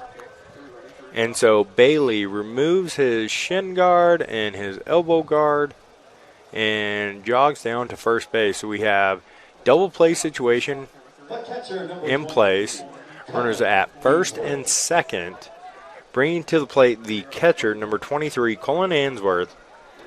Historically, catchers are not the fastest, so this is a prime opportunity for a ground ball by Marshall, and hoping his defense can turn 2 here. Get him out of this, but right now we have runners first and second. 1 out. Pitch is being delivered here by Nick Marshall for a fly ball hit to right field that is a little blooper. Drops in. Play at the plate potentially. And Jake Hahn squeaks in for the Hilltoppers. So that is a run scored on a fly ball to right field by Colin Ainsworth. And Will Finning made a play to come up with it and throw it at home plate. And it was closer than it may have seemed, but Jake Hahn squeaks in and scores the 6th run for the Hilltoppers. So again, we have runners at first and second, 1 out, and at the plate, we have number 10, Eric. Ground ball or line drive hit to Eddie Savoy, and he doubles off Stacy Bailey at second base. So the Buffs finish on a double play, a Midwest Compressor Systems double play. But the Hilltoppers score 1 run, leave 1 runner on base. There were no errors by the Buffalo defense, and so we will head into the bottom half of the 5th inning. Hilltoppers leading 6-2 over your Buffaloes. It's got the looks, the style, the performance. Your new car is everything you always dreamed of, and now it's here. First Financial Bank was happy to help put you behind the wheel with a new car loan at a competitive rate and fast, friendly, local approval. It's service that just comes naturally to us, much like a love of tradition comes naturally to you. First Financial Bank, you first. Member FDIC. Welcome to MetaDrive Pharmacy, Canyon's hometown pharmacy for over 32 years. We greet you by name, and our pharmacists take the time to counsel you and answer all your questions. Our Health Mart Pharmacy specializes in serving our community with fast, friendly, professional service and the highest quality medicines and health products. We accept most insurance plans, including Medicaid and Medicare, and we offer free in-town delivery to your home or business. Come visit us for all your healthcare needs. Welcome back as we enter the bottom half of the 5th inning, as your West Texas A&M Buffaloes follow 6-2 to the Hilltoppers of St. Edwards. On the mound for the Hilltoppers is Wesley Gafford, and he is having a very good performance, giving up 6 hits, only allowing 2 runs, 1 of them earned, walking 1, and striking out 8. Gafford has 8 strikeouts on tonight's game, and we're through 4. And so of the potential 12 outs, Gafford has recorded 8 of them by himself via strikeout. And Ryan Johnson steps to the plate, ball in the dirt, ball number 1. Starting for the Buffalo, so we have an 1-0 count. Johnson at the plate, 2-0 count now. Johnson's an outfielder from Albuquerque, New Mexico. Just a few hours away from home over here in Canyon. Johnson is having a pretty decent season. Statistically looking at it, Johnson is hitting .416 on the year, has 69 hits,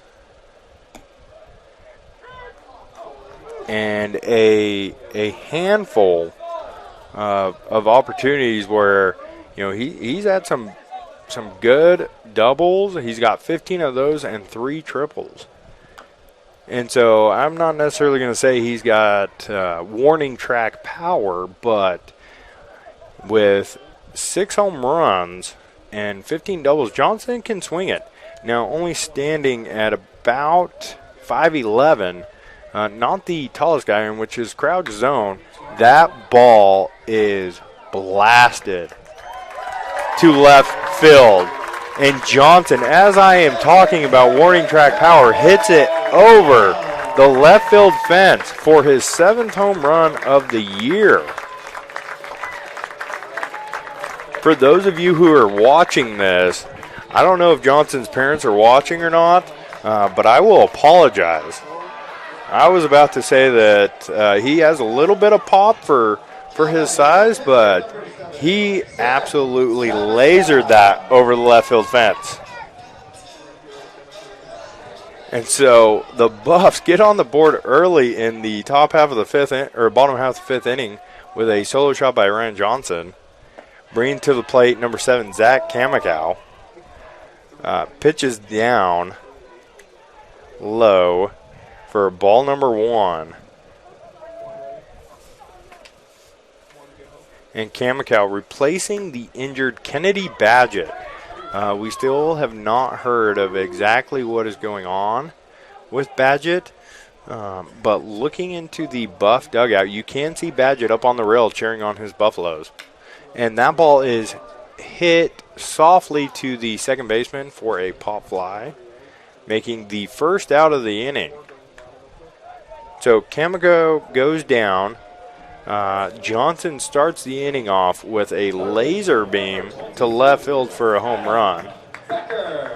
And now we have 1 out away with one of the best hitters in the league, Adam Becker. Becker hitting .422 now on the year after a pair of singles to start the game off with. Pitch is delivered, and that ball is hit up the middle. Hard hit, bounces off second baseman's chest, and Becker's out at first. Seems as though number 46 for the Hilltoppers, Kyler Curlin, knew where Becker was going to be hitting that. I don't know if there was necessarily a little bit of shift going on or position change, but Curlin was right there where Becker hit it. It did hit him off the chest, but he was able to recover and get the out. And so now we have number 15, Will Finning, coming up to bat. Off-speed pitch, big swing and a miss by number 15, Finning. Buffs have scored 1 on the board with a solo shot by Ryan Johnson. And Finning at the plate. Fastball low and away. Even up the count to a 1-1 count. Hilltopper pitcher Wesley Gafford has 8 strikeouts on the day, and this could potentially be the first inning without recording one. And that ball is hit to second base, a soft liner to second baseman Kyler Curlin. He makes 2 outs on the inning, and we have 1 run scored, come across the plate on a solo shot by Ryan Johnson, and nobody left on base. And so we will pick you up in the top half of the 6th inning. We are Carpet Tech, and we are family. More than carpet cleaners, we're a team. Diving right in, not afraid to invest in our work and each other. We're killing it day in and day out, never shrinking from a challenge. Our people are 1 part passion, 1 part grit, and about a zillion parts awesome. And we are always looking to add to our family.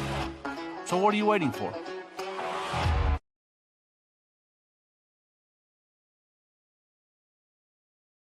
For 90 years, the Lone Star Conference has been committed to excellence.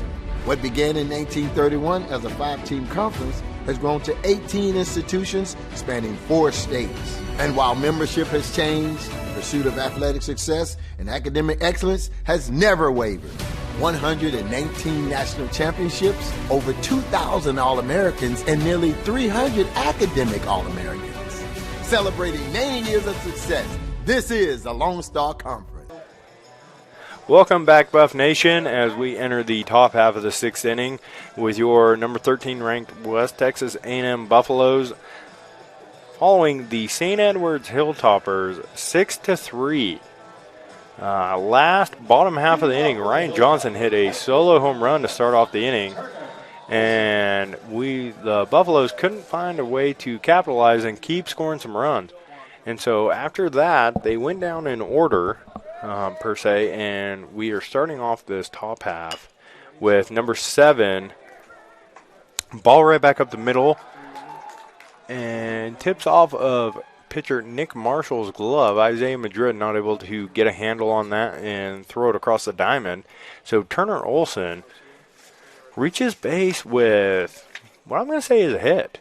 That was a good play by Marshall to try to get some glove on it, some leather, but didn't necessarily pan out for him. And so we've got one runner on.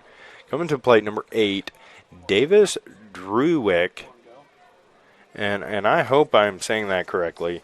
But left-handed bat, a sophomore, and he takes a first pitch strike. So Marshall on the bump delivers a first pitch strike, getting right after it, going right after Druick. Olson on first base. Marshall comes set, picks over to first base, and this is a prime opportunity to recognize Lions Realty, the official realtor of WT Athletics. Proud supporting partner of ours, and Marshall delivers a ball in the dirt, creates a 1-1 count. Lions Realty, if you are looking for a home to buy in the Canyon Amarillo area and even dipping down in Lubbock, they build homes, they sell homes, they do anything and everything in that process. So if you need help, reach out to a local Lions Realty agent and find your next home. Ball hit sharply to first base. Ortiz gloves it, throws it to second base, and the Buffaloes double up the Hilltoppers with a Midwest Compressor Systems double play. Again, Ortiz gloves a hot shot right down the line, touches the bag at first base, delivers a strike to second. Isaiah Madrid tags out Olson to complete the double play. So the Buffs right now have 2 outs with Hunter Connor, numero 91, at the plate.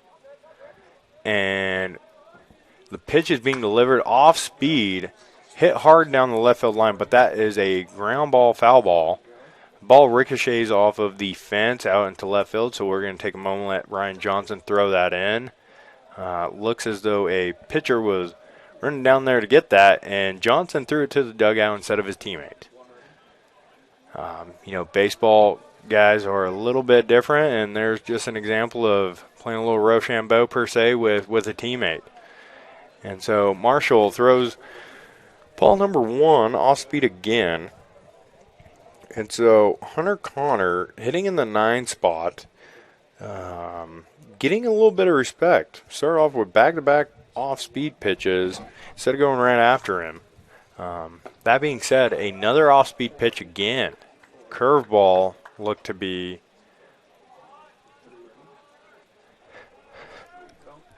ball number 2. So we have a 2-1 count, 2 outs.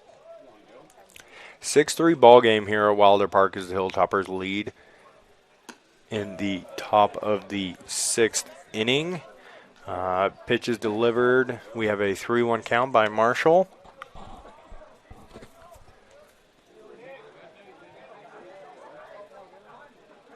As we look around Wilder Park, there seems to be around 200 to 300 fans here cheering on the Buffaloes in this nightcap.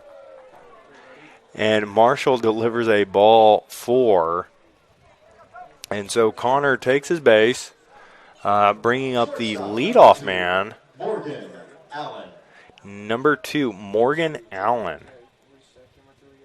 The wind has started to die down just a little bit here in Canyon, Texas. Flag is blowing still, but not as much. And is turning into a very pleasant evening. The sun has finally dipped down. There's not a cloud in the sky, or maybe the entire sky is cloudy. Not entirely sure. But Marshall delivers a ball, number 1, to start off. Number 2, Morgan Allen. Got a runner on first base, Hunter Connor, who's the 9-hole hitter and leadoff man. Morgan Allen at the plate. Marshall on the day right now has thrown 5 2/3 inning, given up 9 hits, 6 runs, 3 walks, and has had 4 strikeouts. You know, on average, Marshall has thrown relatively well and averaging almost a strikeout or better per inning. And so with 4 strikeouts right now, Marshall is not necessarily up to his average. And if he can get this locked in, he may be able to go on a little bit further. But we do have action down in the Buffalo bullpen as we enter this top half. Ball is delivered, swinging strike number 1. Allen grazed it, pushed it to the backstop, and we have a 1-1 count, 2 outs away, as Nick Marshall goes head-to-head against Morgan Allen in the top half of the 6th inning. Again, Buffs are following by a score of 6-3 to the Hilltoppers of St. Edwards. And Marshall comes set, picks over to first base, keeping Connor honest and not allowing him to gain much traction over there. But we'd like to recognize X-Bar Steakhouse for being the official steakhouse of WT Athletics and Buffalo Baseball. X marks the spot, and locally sourced meat and beef only here in the Panhandle in Town Square Village. X-Bar Steakhouse. Go by, swing by, grab a bite to eat. Very good steaks, and when you live in Texas, you've got to have a good steak. So we enter a 1-2 count, 2 outs away. Nick Marshall going against Morgan Allen in the top half of the 6th inning with 2 outs away. Picks back over. Eric Ortiz gloves it just in time. And Connor, the 9-hole, is getting a pretty lengthy lead over there at first base. Not entirely sure of his stats as far as stolen bases, but the way that Marshall is paying attention to him, he may have some will.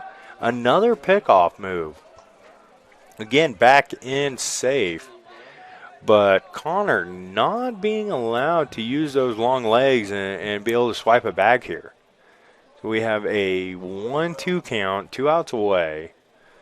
Number 2, Morgan Allen at the plate.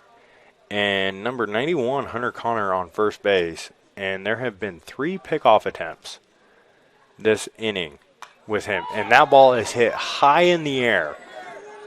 Behind home plate, it seems as though Buffs cannot see it. And that ball is a foul ball. Just snuck back behind the large backstop screen that is here at Wilder Park. Luckily, nobody was hurt by that fly ball.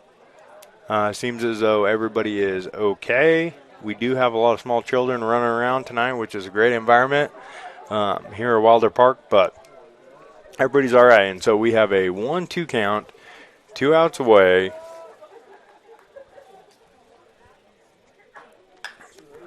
Another foul ball hit down the right field line. Hard hit. Fastball seemed to be, and we are still stuck at this 1-2 count with 2 outs. Nick Marshall going up against the shortstop for the Hilltoppers, number 2, Morgan Allen.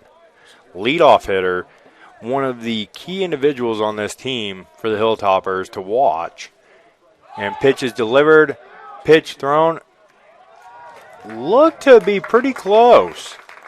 And not sure if Kamikow stayed down in the squat a little bit too long, but Connor still second base. Play was a little bit close, but Connor swipes a bag, so we now have a runner in scoring position with Morgan Allen at the plate, a 2-2-2 per se on the scoreboard. 2 at the plate, 2 balls, 2 strikes, and 2 outs. Pitch being delivered. That ball is hit hard to center field, and Whitman charges in, unable to make the play.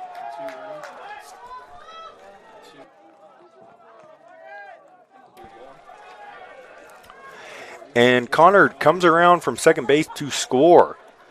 So Allen with an RBI single with 2 outs in the top half of the 6th to extend the lead to 4 runs for the Hilltoppers. Score is now 7-3 Hilltoppers.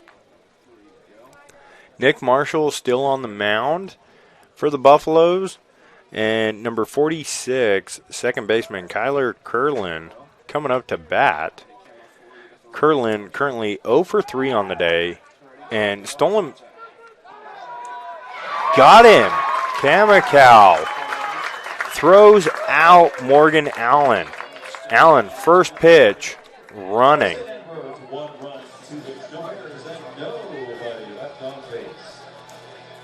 And thrown out. Now, it seems as though the coaching staff from St. Edwards is questioning the call.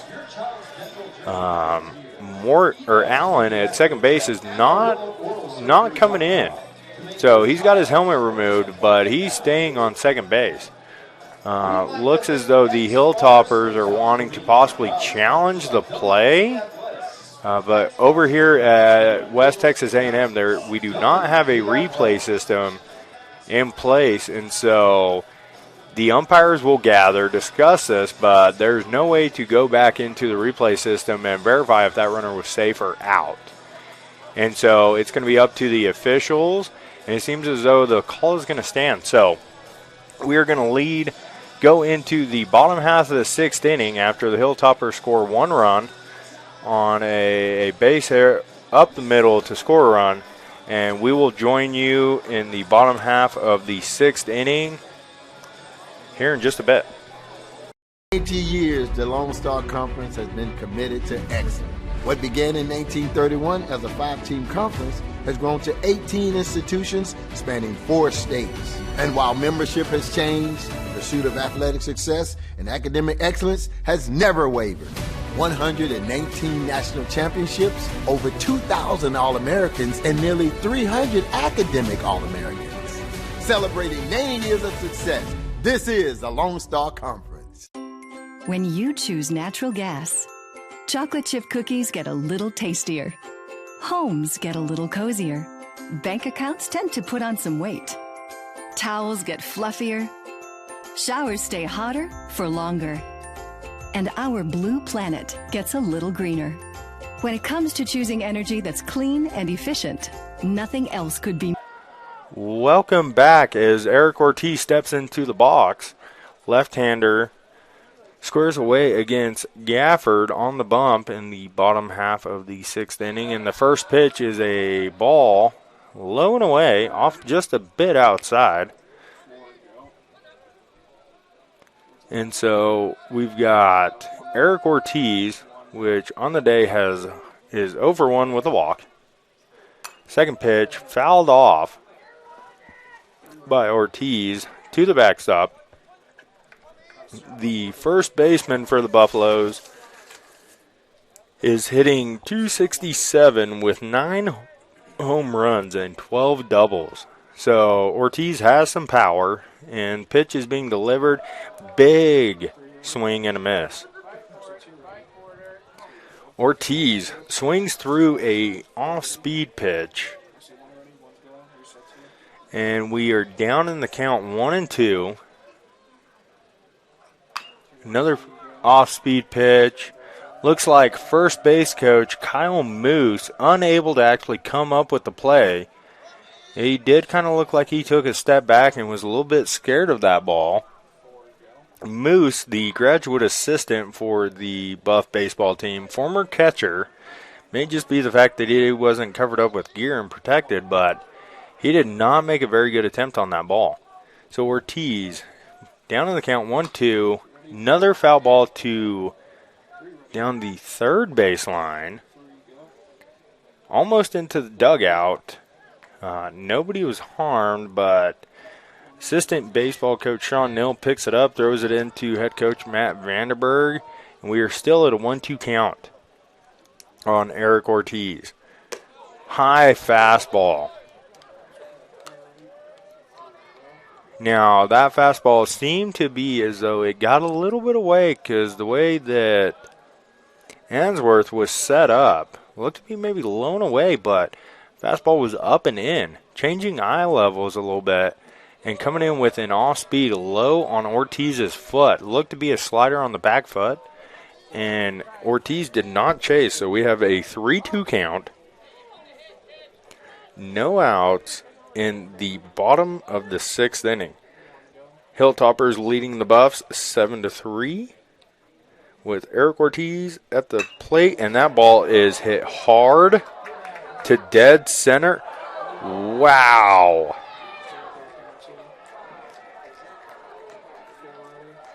Davis Druick. I'm going to say that maybe he misplayed that a little bit, but that was an outstanding play. A little bit of an acrobatic catch there in center field. Eric Ortiz hit that ball with a little bit of pepper behind it, and Druick makes a play. A little bit of an odd play, but nonetheless completes it, and that brings to the plate number 2, Nolan Kuhn. Kuhn takes a first pitch strike. Seemed to be on the inside corner. Again, St. Edwards leads the Buffs 7-3. Hilltoppers have 7 hits to the Buff 7. And a off-speed pitch or something outside to Kuhn, number 2, the 7-hole hitter, the DH, designated hitter for tonight's game.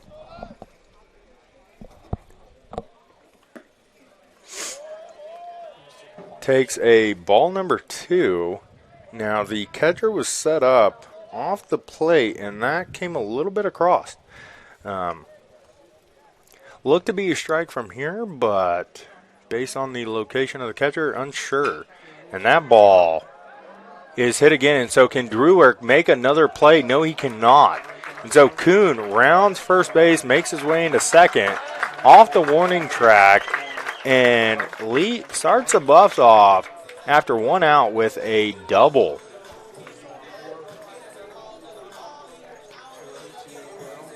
And so again, the Buffaloes have a runner in scoring position, bringing to the plate number 0, Isaiah Madrid. Now Madrid is 1 for 2 on the day. He does have a strikeout, but for the year is a .274 hitter. And 281 with runners in scoring position. And Kuhn out there on second base looks in, gets a little bit of a lead. Madrid sees the first pitch. It is a fastball up. And it looks as though the Hilltoppers got a little bit of action going on in the bullpen. Not entirely sure who is down there warming up, but there is action in the Hilltopper bullpen as number 22, Wesley Gafford, comes set for the second pitch of this at bat with an off-speed slider, it seems, for a foul ball.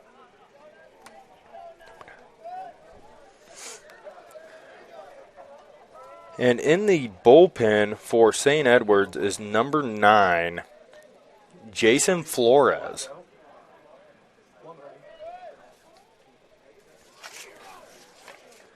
Flores is from Jalitos, Texas.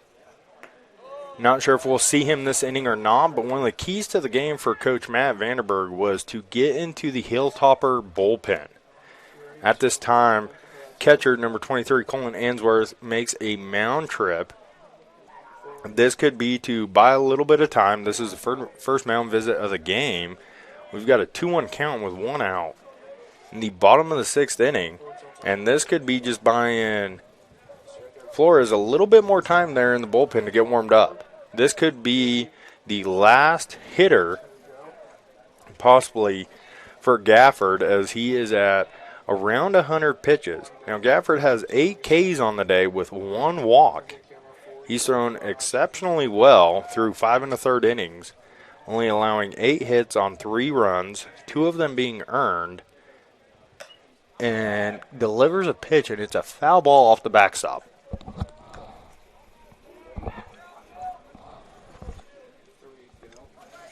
So he evens the count to a 2-2 count.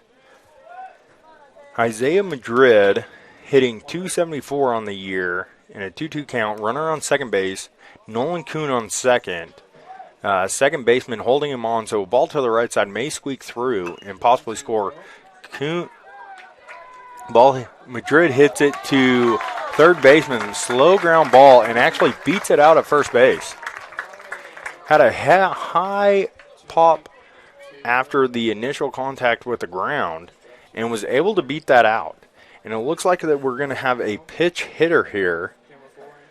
So hitting for number 32, Paul Whitman, will be number 44, Brian Bailey.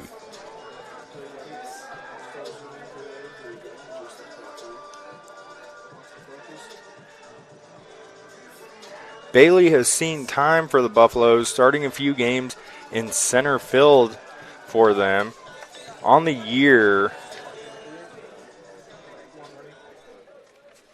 has been pretty decent coming off of the bench in pitch hit opportunities, and he's hitting .356 on the year. First pitch swinging, and that is a ground ball down the left field line. Foul ball. And it looks as though one of the pitchers for the Buffaloes is going out and retrieving that. And so we have an 0-1 count with 1 out. 2 runners on. We have Nolan Kuhn at second base and Isaiah Madrid at first. Both of them with good speed. And any ball to the outfield could potentially score 1 or 2 runs. Bailey takes the second pitch, and it is again hit down the left field line. Bailey grabs it, Stacy Bailey for the Hilltoppers, grabs it in foul territory. And so we have an 0-2 count with 1 out away. Wesley Gafford going head-to-head with pitch hitter Brian Bailey. And again, like I said, Bailey is hitting .356 on the year, has 2 doubles, 2 home runs, and 26 total hits and 73 at-bats. So Gafford comes set, delivers the pitch, and that is a tipped foul ball into the glove of catcher Colin Answorth for another strikeout, bringing Gafford's strikeout total to 9 on the evening.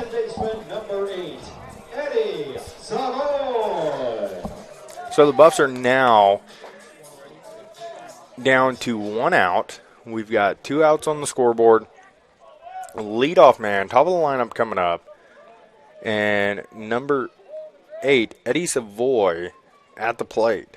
Gafford comes set, delivers the pitch. Off-speed pitch for a strike.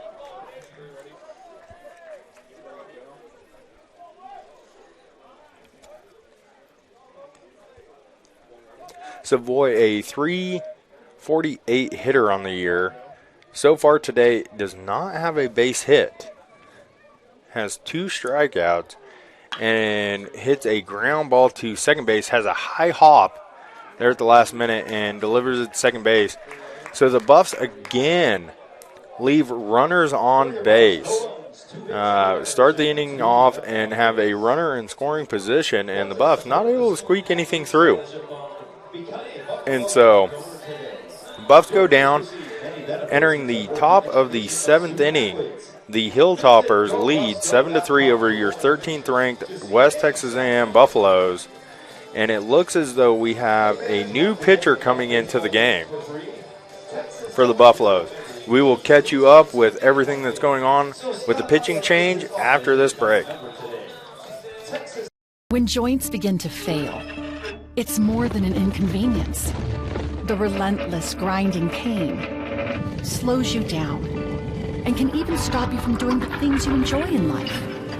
At Physicians Surgical Hospitals, our skilled orthopedic experts are using advanced robotic surgeries to get you back to being you sooner with a less painful recovery. We're doing more than restoring joints. We're restoring lives.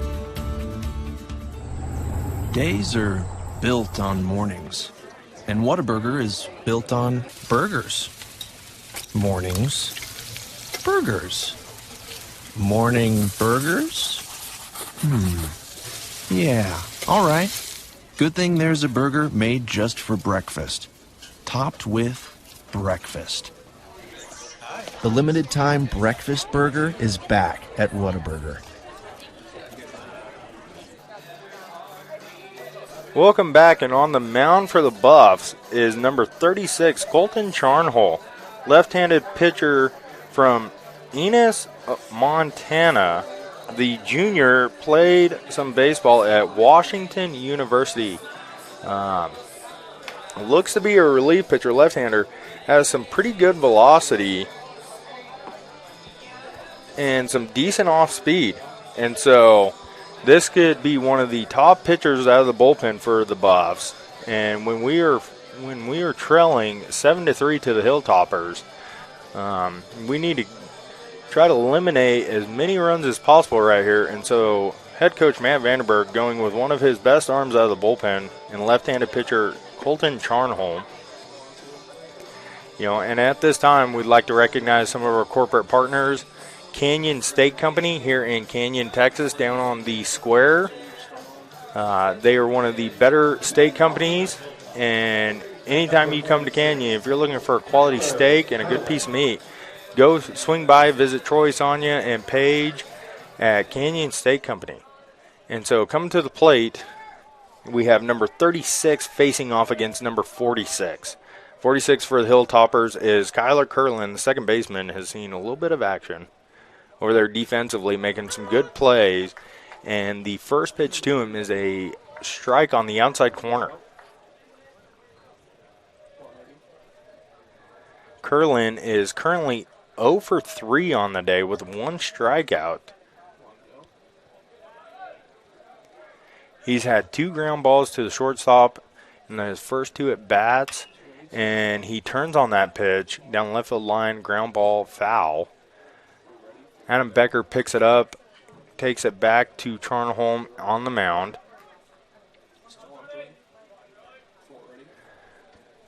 Curlin, one of the smaller players for St. Edwards in their starting lineup, is on paper 5'6". 5'6", and I was making the assumption he's got some wheels on him hitting in this spot in the lineup. And so the second pitch is again to the shortstop. Isaiah Madrid picks it up, delivers it across, and gets him out by a step.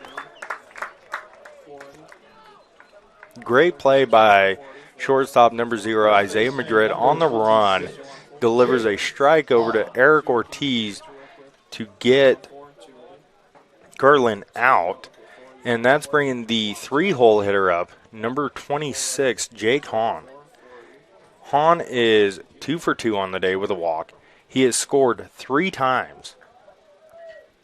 Every time he's reached on base today, he has scored. Started off in the first with a walk, followed by a single and a double. Double in the 5th. And first pitch to him is a fastball looking to be away just a bit outside. Sorry, I had to do that. I've wanted to say that my entire career, and my career has lasted 1 day, so had to do that. And so Charnholm gets the signal from the catcher, steps onto the rubber, and we have the 3-hole Jake Hahn against Colton Charnholm. Pitch is delivered. We've got lefty on lefty. Looks to be maybe some slight confusion as Zach Kamikow goes out to the mound and speak with Charnholm a little bit. Charnholm, number 36.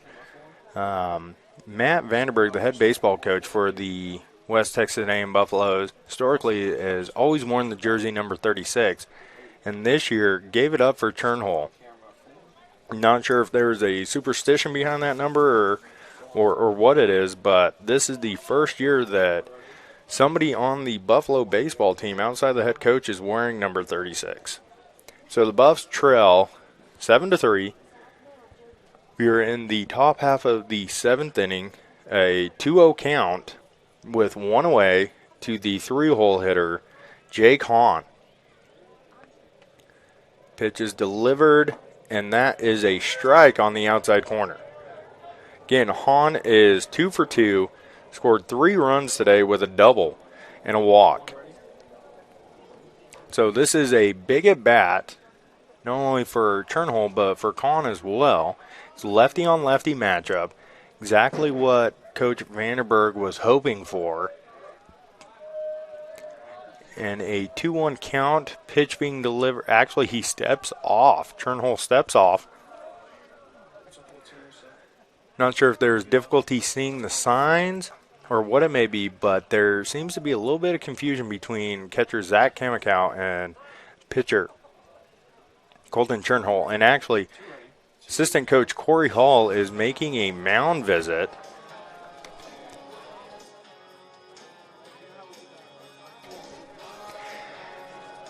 As he goes out to the mound, I'm not sure if he's going to be discussing the pitch sequence and their signs, but we'd like to recognize Farmers Insurance, specifically Lacey White Agency here in Canyon, Texas, for being a proud sponsor of WT Baseball and WT Athletics.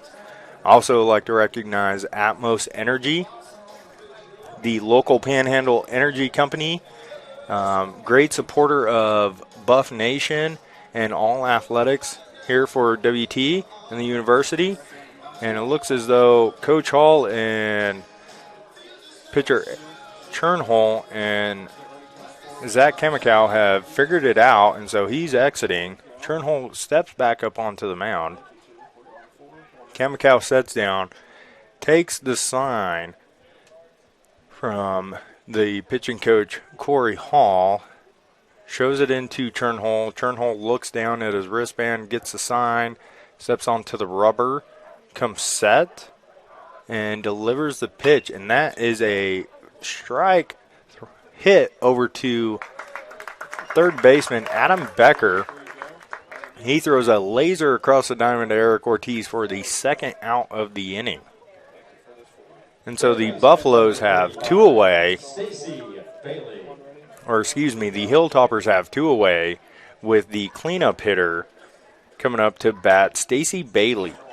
Bailey is 1 for 2 on the day. He has a strikeout and a walk, but he's also hit an RBI and scored a run. You know, as I mentioned before, one of the more feared batters in the league, one of the best on the Hilltopper team. First pitch goes to the backstop. Kamikow got a little bit of leather on it, but it squeaked all the way to the backstop. And so we have a 1-0 count in the top half of the 7th inning with 2 away as the Hilltoppers lead the Buffaloes 7-3. And the cleanup hitter, Stacy Bailey, at the plate. Turnhull comes set, delivers the pitch. Another fastball up and out.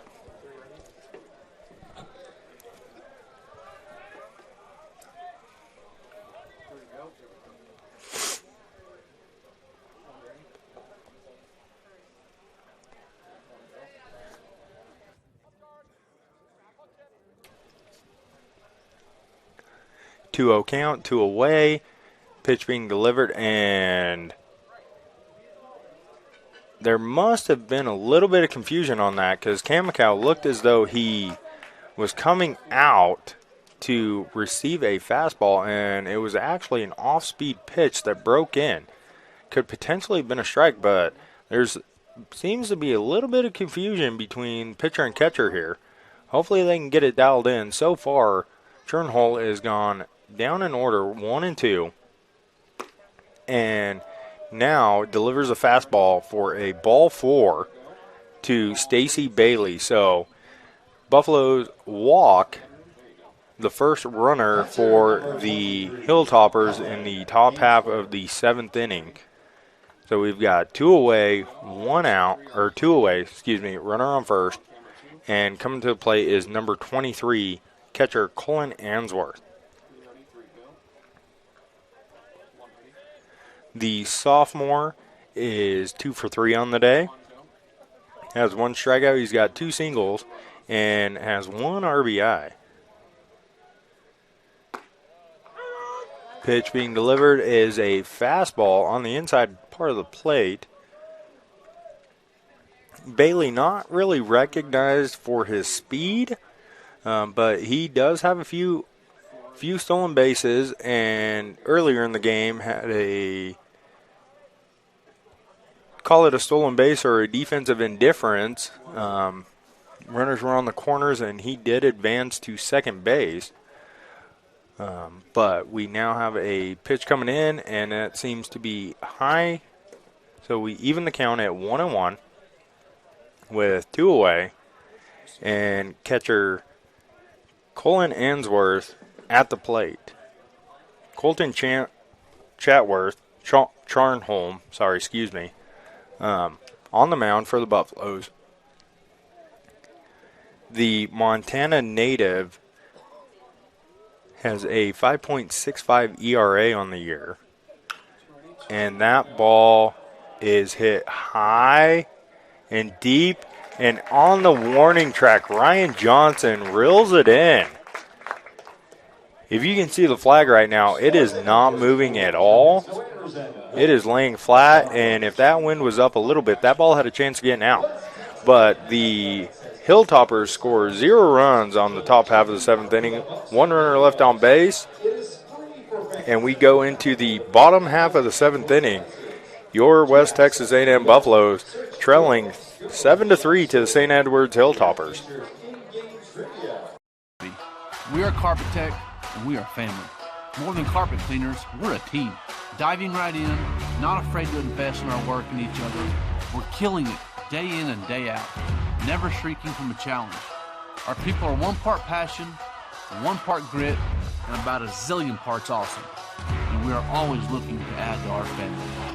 So what are you waiting for?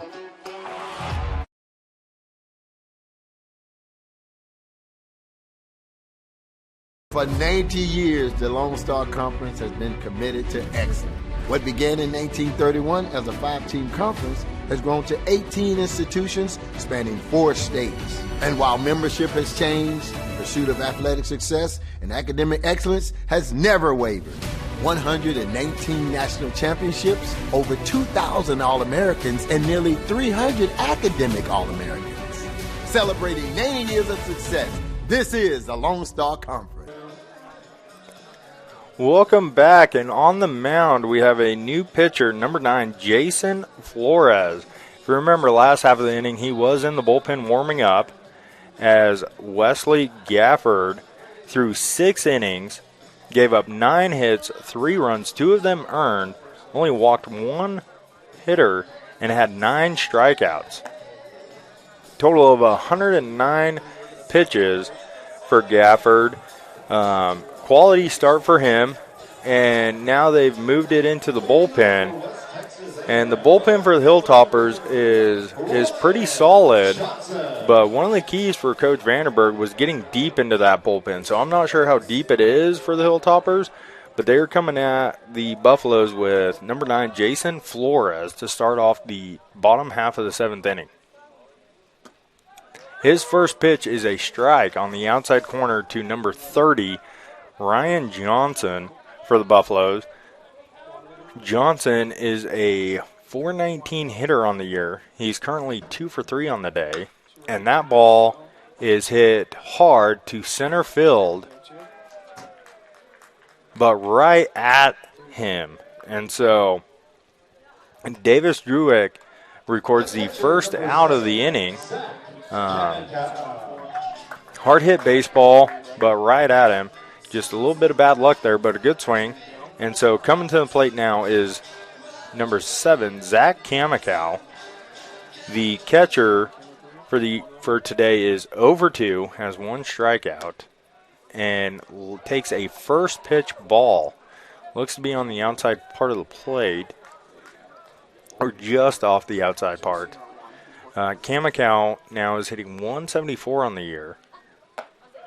Has a unique batting stance, kind of a right-handed version of Craig Counsell. If you remember the days of the Arizona Diamondbacks and I think it was the 2001 World Series. And Kamikaze hits a laser to third baseman Stacey Bailey, who gloves it, throws it over to first base, and records the second out of the inning.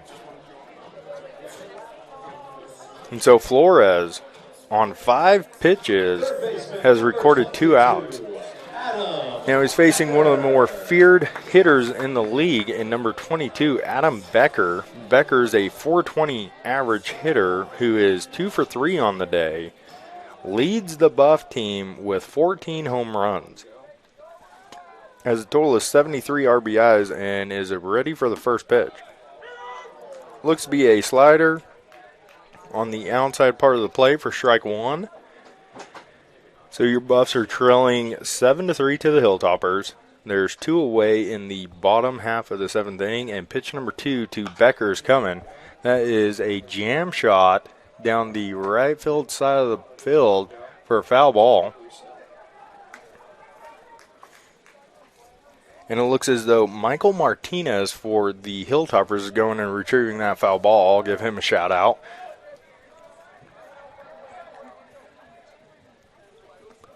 And we've got a ball in the dirt. So we've got a 1-2 count, 2 away. And Hilltopper pitcher Jason Flores going against Adam Becker for the Buffaloes. Flores seems to be working pretty fast through this lineup. And the second pitch is delivered. Hard hit shot to third baseman Stacey Bailey. And tough play, throws it across the diamond to get Becker out at first base. And so the Buffs go down in order, 1, 2, 3. No hits, no runs, no errors, no runners left on base. And so we'll pick it up at the top of the 8th inning with the Hilltoppers leading 7-3 over your West Texas A&M Buffaloes. Welcome to Shimon Dental Group, where every day we're excited to see our patients and treat them like family. We are dedicated to providing you with the highest quality care in a friendly and comfortable environment. Shimon Dental Group's patient-focused philosophy puts your needs front and center. We are constantly investing in leading-edge technology. Innovations that speed the treatment process and improve aesthetics. We're expanding the breadth of our cosmetic and restorative services through training to provide the best possible outcomes. Just with the level of commitment that they show to taking care of my family and I, it's absolutely unmatched in this town, so I've been very happy with them. Brightening smiles for more than 3 decades. Contact Shimon Dental Group for your appointment today.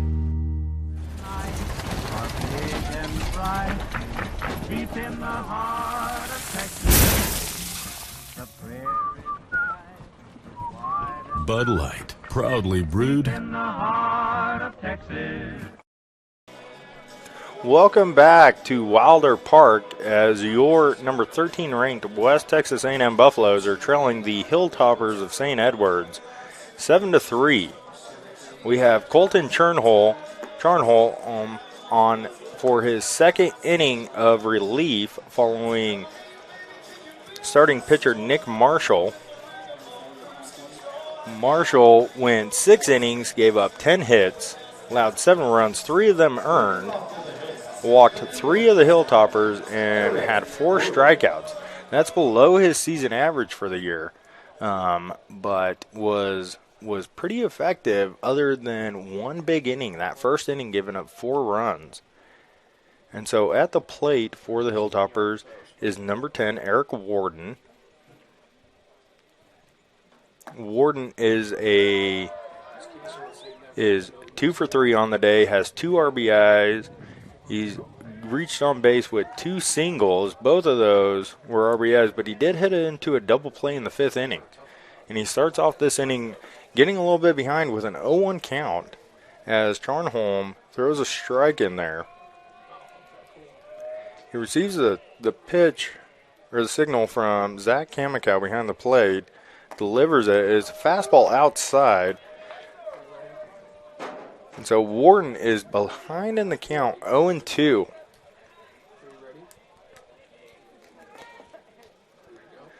Charnholm on the season is 8-2. He's thrown 37 innings with 39 strikeouts, given up 51 hits, but is one of the better relief arms out of the bullpen for the Buffaloes.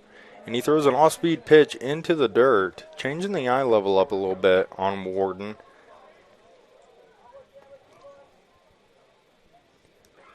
And Charnholm has walked 11 runners on the year, given up a few home runs and a couple of triples, but for the most part is a pretty effective pitcher for the Buffaloes. Tonight he's thrown 1 inning, allowed 1 walk, 0 strikeouts. But I stand corrected. That is the first Scarborough Specialty strikeout for number 36, Colton Charnholm.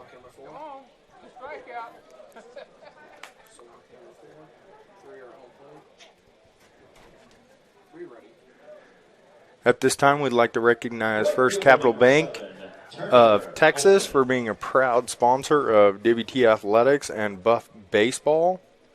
Any of your local banking needs, First Bank Southwest can help you with any of the, or First Capital can help you with any of those. We'd like to also recognize Western Builders as number 7. Turner Olson steps to the plate, takes strike number 1, an off-speed pitch. As we start this second half, or this top half of the 8th with 1 away, Hilltoppers leading 7-3, and Charnholm delivers a pitch, must have been a little bit low, so we even the count 1-1.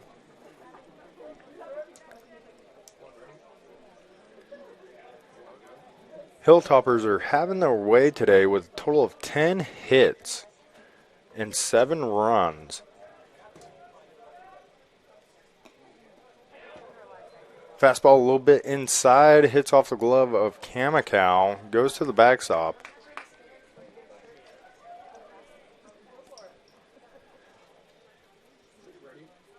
The wind has died down pretty well here in Canyon, Texas, and Buff Nation here at Wilder Park is starting to get a little bit more energy in them. As Charnholm delivers a pitch and hard hit ball to third baseman Adam Becker. He delivers a strike across the diamond to Eric Ortiz for the second out of the inning.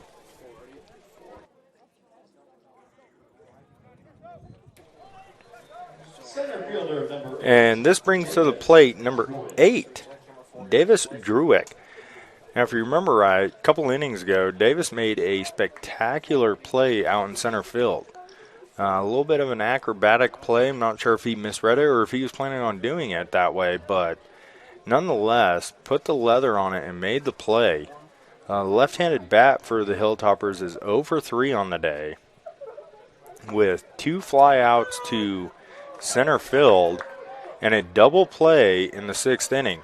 He starts out with a strike, taking a strike, so he's behind 0-1 in the top half of the 8th inning with 2 away as Colton Charnholm is going on 1 2/3 innings of work and delivers another pitch for a foul ball, strike 2. So we have an 0-2 count with Colton Charnholm versus Davis Druick. A left-handed bat for the Hilltoppers is hitting in their 8th spot, and Charnholm is going on his potentially finishing out the inning with got an off-speed pitch down in the dirt. Druick did not go for it, and he's back in the box ready to go. Charnholm is waiting to get the signal from catcher Zach Kamikow. Comes set, getting ready to deliver the pitch, and it is a fastball way outside. So we have evened the count to a 2-2 count, and so it's 2s across the board, 2 outs 2 strikes and 2 balls to number 8, Davis Druick.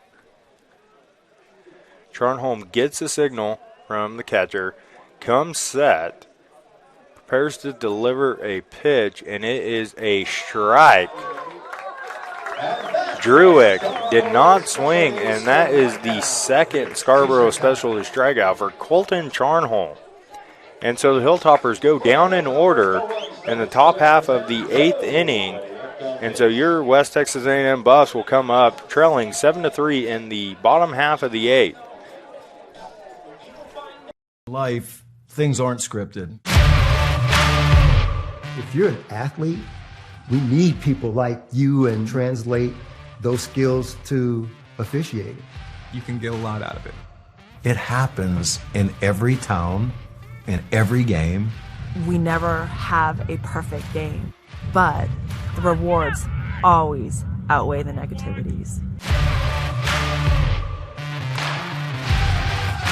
Just completed my academic courses, so now I am starting my research at West Texas A&M University, trying to find out the export of sorghum from United States to China. I cannot express properly how helpful they are. I am proud to be a WT student. Apply to West Texas A&M University right now at wtamu.edu/apply. Welcome back to Wilder Park as the Hilltoppers of St. Edwards lead the Buffaloes of West Texas A&M 7-3 in the bottom half of the 8th inning. Coming up to the plate, starting the 8th for the Buffaloes, is number 15, Will Finning. Finning is a .379 average on the year. He's 1 for 3 on the day with an RBI and a K. He's going up against number 9, Jason Flores. The first pitch is hit down the left field line for a foul ball. Pitch seemed to be inside, and Finning turned on it. So we've got an 0-1 count starting off the bottom half of the 8th. Flores delivers the pitch. It's high for ball 1, count even 1-1. Finning at the plate, Flores on the mound in a 7-3 ball game led by the Hilltoppers of St. Edwards. Second foul ball hit down the left field line, and that one hits the fence and skirts out to left field. It looks as though number 11, Sasha Snyder, was out there retrieving those foul balls. So Finning back into the box. Pitch is outside, even it back up to 2-2.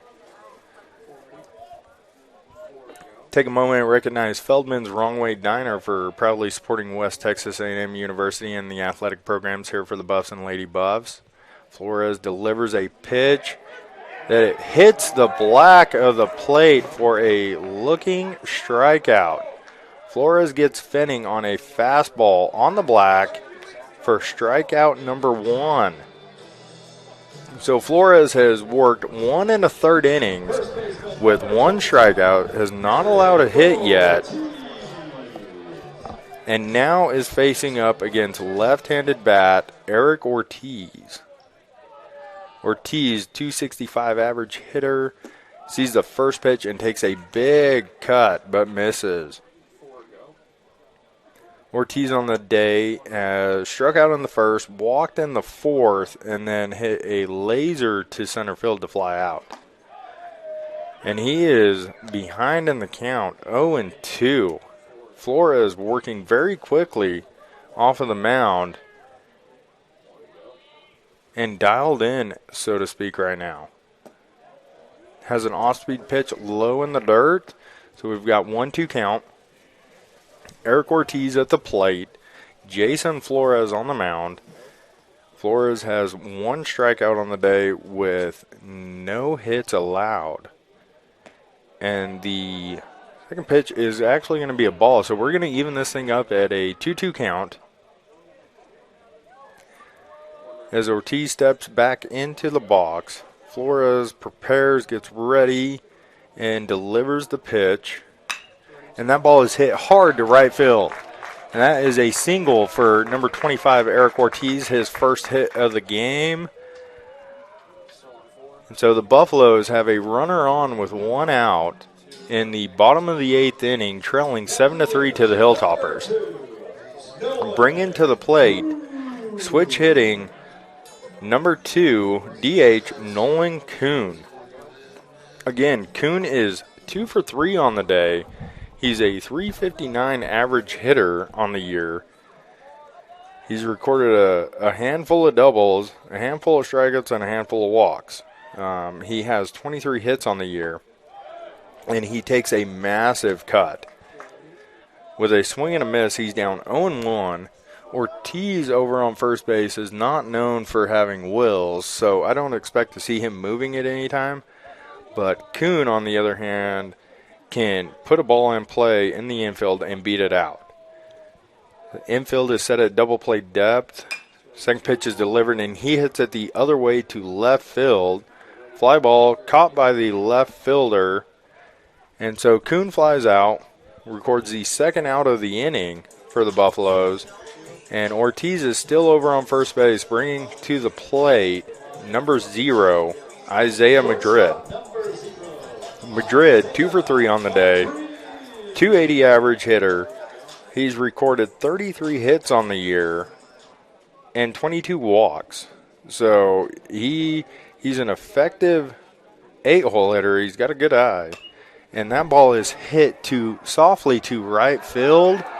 And the second baseman for the Hilltoppers makes a great play. Kyler Curlin tracks that ball down, and so the Buffaloes leave one on, score no runs in the bottom half of the 8th. So we're going to go into the top half of the 9th inning with the Hilltoppers leading the Buffaloes 7-3 as Colton Jarnholm makes his third inning, or comes in for his third inning of work. And so we'll catch you here in just a little bit. WT student athletes drink low-fat chocolate milk post-workout because it helps replenish and restore muscles quickly to their peak potential. Scientific studies suggest that the immediate benefits of low-fat chocolate milk include boosted performance, improved training, and higher recovery rates in athletes. Add low-fat chocolate milk to your post-workout routine.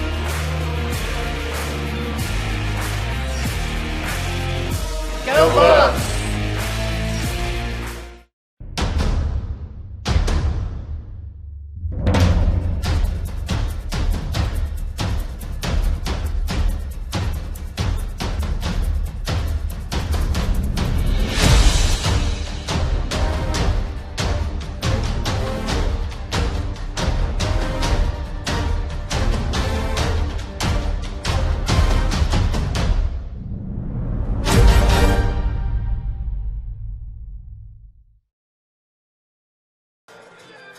Welcome back to Wilder Park for the top half of the 9th inning as the Hilltoppers for St. Edwards leave the 13th ranked West Texas A&M Buffaloes 7-3.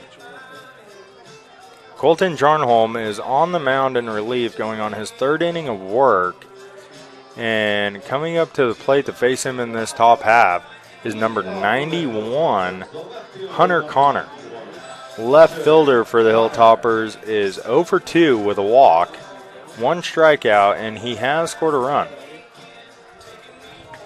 Strikeout in the second, a fly out to the second baseman in the 4th, and then his walk was in the 6th inning. Jarnholm comes set, delivers the pitch, and that is a fastball up in the zone, swing and a miss by Connor. So Connor is starting the top half of this inning off with an 0-1 count, but he is being aggressive and swinging at the first pitch.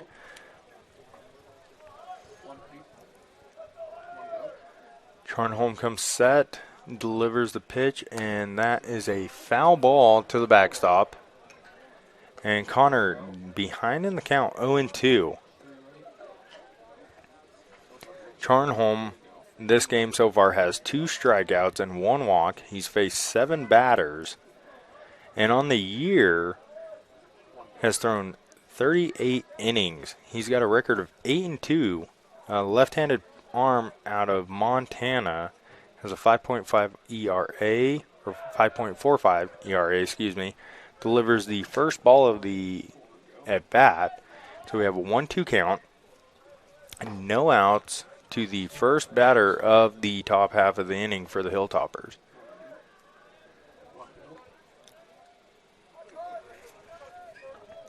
So far on the night, the Hilltoppers are hitting a total of .323 as a team with 10 hits. They've had 4 walks, 9 strikeouts, and 2 extra base hits. You know, the difference in this game right now is the Hilltoppers are 3 for 8 with 2 outs, and the Buffaloes are 2 for 10. Now, you eliminate that big first inning with 4 runs, and this is a lot closer ball game. But Connor hits the ball to third baseman Adam Becker. He delivers it across the diamond to Eric Ortiz to record the first out of the inning. And so Charnholm starts the inning off well with at least 1 out. And so that brings to the plate number 2, top of the lineup, Morgan Allen. Allen is 1 for 4 on the day. He's scored 1 run, had 1 RBI. First inning, scored his run off of an E5 by Adam Becker, and then he is flied out to left field, grounded out to the second baseman, and then recorded his first hit in the 6th inning. Charnholm comes set, delivers the pitch. That ball is hit to Becker at third. He mishandles it. And the speed of Morgan Allen. Wow, okay, the speed of Morgan Allen, he stretched that single into a double, and then a bobbled ball by the second baseman, Eddie Savoy. He scrambled around to third base. And so we had a little bit of a snowball fight with the ball going everywhere. But we have 1 away, and Morgan Allen on third base. After an E5 in this top half of the inning, he is scrambled away all the way to third base. So that brings to the plate number 46, Kyler Curlin. Second baseman has been doing some work out defensively, making a lot of plays, and the Buffaloes have the infield in for this to try to prevent a run from coming across. And the first pitch delivered is a ball to Curlin. And you have Ortiz playing in, Savoy playing in. Madrid is about midway. And then Adam Becker, the third baseman, is in as well. And it looks away. They're looking for a squeeze. And the ball comes in, and it is safe. The Hilltoppers execute a squeeze on the Buffaloes. And so 46, Curlin lays down a bunt, and Morgan Allen uses his speed and comes across and scores the first run in the 9th inning. That is the first run for the Hilltoppers in a couple of innings. They hadn't scored since the 6th inning. And that now brings to the plate number 26, Jake Hahn. Curlin over at first base, has some wills, and so there could be movement on the base paths. But the first pitch delivered to Hahn is a fastball in the outside corner for strike number 1. And so the Hilltoppers extend the lead by 1, leading the Buffaloes 8-3, record their 11th hit of the night. We have 1 on first, and the second pitch is a fastball just a bit outside on the left-hand corner, and we have a even count at 1-1. 1 out away in the top half of the 9th inning as your Buffs trail 8-3. Charnholm gets a signal from Kamikow, comes set, and delivers a pitch off speed, just a bit off of the plate. Again, Charnholm is working outside with Jake Hahn, not allowing him to get anything that he can pull. Being the 3-hole hitter, has the power to put one over the fence, but Charnholm is working away from him, and Hahn check swings or halfway swings and may have tipped that into the glove of Kamikow to make it a 2-2 count.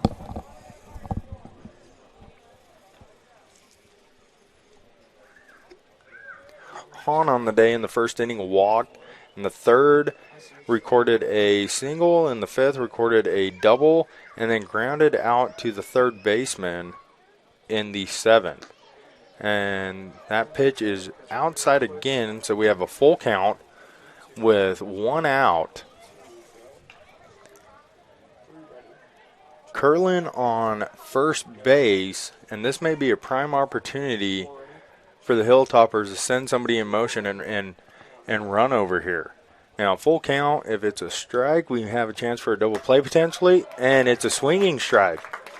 Looked as though Curlin did not get a great read and was not able to actually steal the bag, but he did take a pretty good lead off there, and maybe was just caught off guard on the quickness of Charnhole on the mound, but that is another Scarborough specialty strikeout for Colton Charnholm,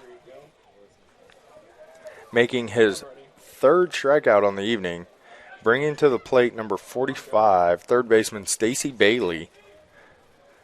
The right-hander is 1 for 2 on the day. Got to pick off, move over to keep Curlin honest, but Bailey singled in the first, struck out in the third, walked in the fifth, and walked in the seventh. And so he is well respected by this buff pitching group, and he's not going to get anything he can hit. Obviously, being the cleanup hitter, he has the power, and that is a big swing and miss for the first strike of the at-bat.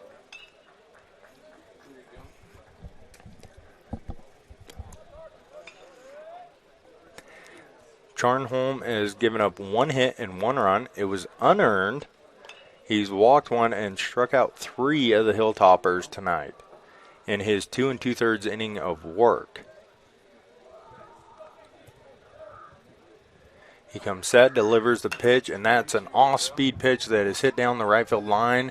That's going to be out of play for strike number 2, and so we have an 0-2 count on number 45, third baseman Stacy Bailey. And if you look through how the game has progressed, the Hilltoppers are 11 of 35 with a batting average of .314. They walked 4 times and struck out 7 times. And that pitch is high and tight. Kamikow fakes down a back pick to the first base side, keeping Curlin honest. But Curlin did get a pretty good lead out there. So there could be an opportunity for a little bit of movement over there. He's getting comfortable reading what Charnholm does on the mound. 1-2 count. Gets a signal, comes set. And another fastball high and out. So we're going to even the count at 2-2. Got 2s on the board. And the runner on first, Kyler Curlin, seems to be pretty comfortable over there. He's extended his lead a little bit, and so there could be some movement right now. Foul ball hit into the backstop, and so we stick to the 2-2 count. As Colton Charnholm faces Stacy Bailey in the top of the 9th with 2 outs, as the Hilltoppers lead the Buffaloes 8-3, extending that lead this top half of the inning with a suicide squeeze to push a run across. Curlin on first base is the one that completed the squeeze. And Charnholm throws an off-speed pitch outside for a ball. So we've got a full count with 2 outs. Curlin will be running on this. And so Coach Vanderberg has had first baseman Eric Ortiz step back off of first base and no longer holding on Curlin. Curlin's got a pretty lengthy lead over there. And the pitch is delivered, and that is a ball 4. Looked to be a bit inside, an off-speed pitch, and walked Stacy Bailey for the 3rd time tonight. And so we have runners at first and second. And coming to the plate is catcher Colin Amesworth. Amesworth is 2 for 4 on the day with a K in the first, back-to-back singles in the 3rd and 5th inning, and then a fly out to left field. He has 1 RBI and is looking to get aggressive with a first pitch swinging foul ball off of the backstop. So Amesworth is not wasting any time in trying to get another Hilltopper across the plate here. So Charnholm has worked 2 2/3 innings, given up 1 hit with 1 run. He's walked 2 Hilltoppers and struck out 3. With 2 outs, opponents are hitting .229 off of Charnholm, and he delivers a low ball. So we've got a 1-1 count in the top of the 9th inning with 2 men on, as the Hilltoppers are up 8-3 over the Buffaloes. And Amesworth at the plate. Charnholm comes set, delivers the pitch, and that is another foul ball. The catcher for the Hilltoppers is 2 for 4 on the day and is having a pretty good battle here. He's making contact off of Charnholm. 1-2 count, but both of those strikes have been foul balls. And so he's aggressive, and anything coming to the plate, he's trying to put his stick on it. Charnholm comes set, delivers a pitch, and that ball is low and in the dirt. So we even it out at 2-2. We've got 2 outs in the top half of the 9th inning in this 8-3 ball game.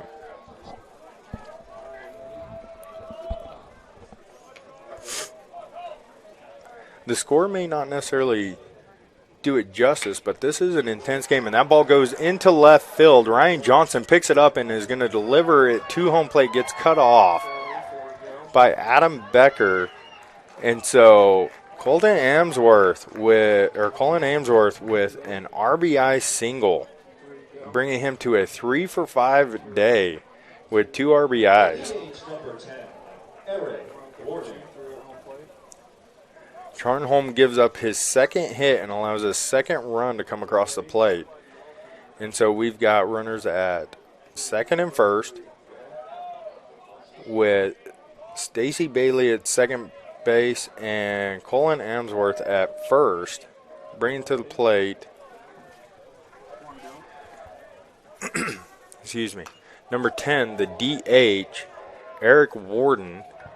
And again, the Hilltoppers are wasting no time at swinging this bat. And so there's another foul ball on a strike. And so we have an 0-1 count with 2 outs. Warden stepping back up to the plate. The DH is 2 for 4 with 2 singles and 2 RBIs. He hit into a double play in the 5th and struck out in the 8th and takes a ball 1 there. Off-speed pitch. Looked to be pretty close, but the umpire felt differently, and so we have a 1-1 count, 2 away. 2 Hilltoppers on the base paths in this top half of the 9th inning. Charnholm comes set, gets ready to deliver the pitch, and it's a fastball high and out. So we have a 2-1 count. Charnholm is at 52 pitches. For a relief pitcher, this is getting pretty high, but there's no action in the Buff bullpen. We do have somebody in the Hilltopper bullpen looks to be doing some bands and getting ready, and that is a swing and a miss to even the count at 2-2. And so again, we have 2 balls, 2 strikes, and 2 outs. Seems to be, I think, the third time that this has happened in this inning. And we'll see if Charnholm can buckle down and execute a good pitch here and get out of this inning with only 2 runs coming across. And he makes a spin move to second base to keep Bailey honest.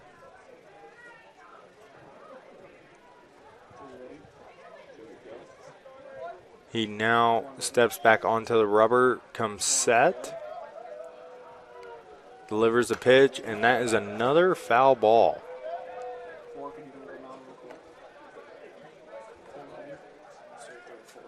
Warden doing his best not to make this easy on Charnholm and not be the last out of this inning.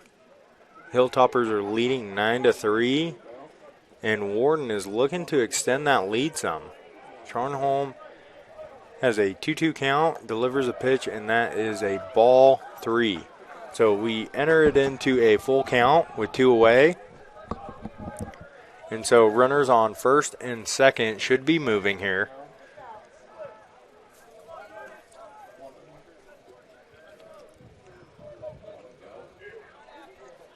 Charnholm gets the signal from Zach Kamikow, the catcher, comes set. Runners are off, and that is ball 4.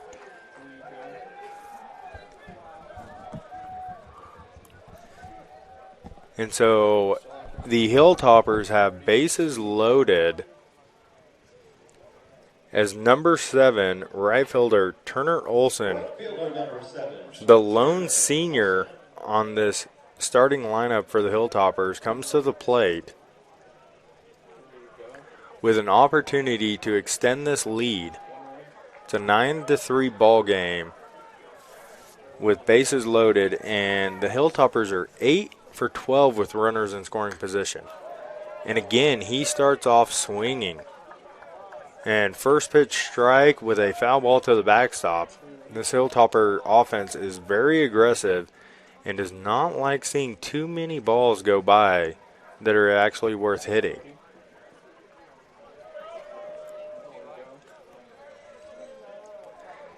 Hilltoppers are 4 for 9 with 2 outs, hitting at .444 for the game. And the second pitch of the at-bat is delivered, and that is outside, giving the count to 1-1.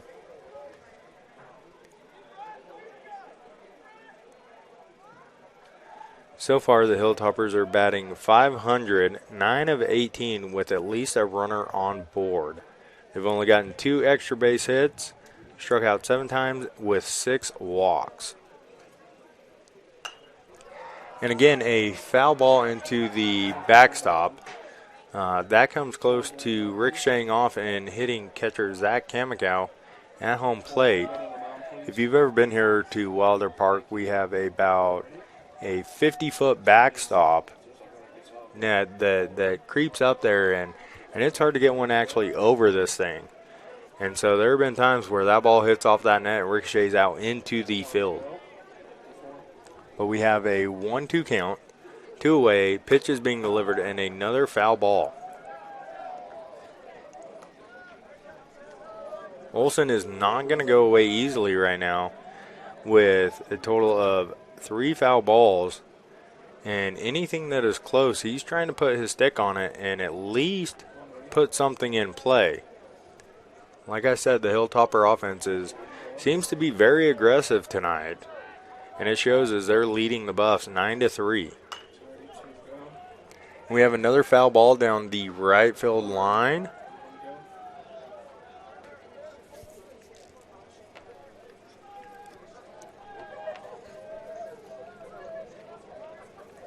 Pitcher for the Buffs, number 36, Colton Charnholm, is approaching 60 total pitches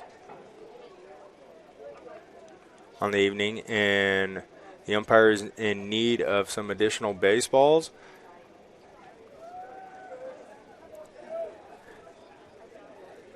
And number 27, Kyle Combs, brings those out for him. As we get ready, we have a 1-2 count with 2 away in the top half of the 9th inning. Bases are loaded. And that pitch is inside, evening the count to 2-2. So around the diamond, we have on third base, Stacy Bailey. On second base, we have Colin Amsworth. And on first base, we have Eric Warden. Charnholm comes set, ready to deliver, and it is a ball low. So we have a full count. Bases are loaded. Runners are going to be moving here. And so this is a unique situation where if you watch, the runner on third base is going to take a wide turn just in case Olsen turns on something. But everybody's going to be moving here. And there they go. Pitch, another foul ball to the backstop. Colton seemed to be a little bit caught off guard on that, going down to a knee. But he still put a little bit of metal on it and fouled it off.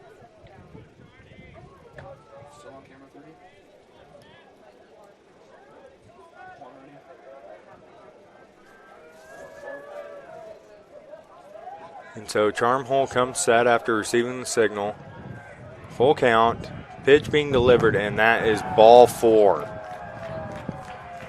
Hilltoppers score a run on a walk, extending the lead by 1 to 10-3. The Hilltoppers have scored 3 runs this top half of the inning, with a total of 12 hits on the evening. And they have been very productive with base on balls. They've had 7 walks. And at this time, it looks as though Coach Corey Hall, or Assistant Coach Corey Hall, is making a mound visit. You know, we've seen, I believe, 3 2-2 counts that have been extended to a full count and then have turned into a walk. Charnholm has had 4 walks this evening in his 2 2/3 of innings of work. He's had 3 strikeouts and only allowed 2 hits. But it seems as though the Buffalo left-hander can get ahead and then lets the Hilltoppers kind of back into it a little bit. And so we're going to continue this inning with number 8 coming to the plate, Davis Druick. Druick is actually 0 for 4 on the day with 2 flyouts, a double play, and a strikeout looking. And that ball is hit right back. It was in on his hands, and seems to be a little bit of confusion. Looks as though the officiating crew is saying that it hit off of the front leg of Davis. And so that ball was in tight and on the hands. I almost thought that it may have caught his hand, but it did not. And now in this 9th inning, the wind is picking up. Wind has moved to a north wind blowing in. And it's a high fly ball to left side. Third baseman making a play on it and cannot complete the play. And so right now, if you're watching this stream, the flag out in left center or in left field is blowing pretty fiercely. Looks to be a crosswind that is working from north to south and a little bit east. Typical panhandle fashion, there's dust in the air, and if you're watching, that is not any moisture or any fog, that is dust.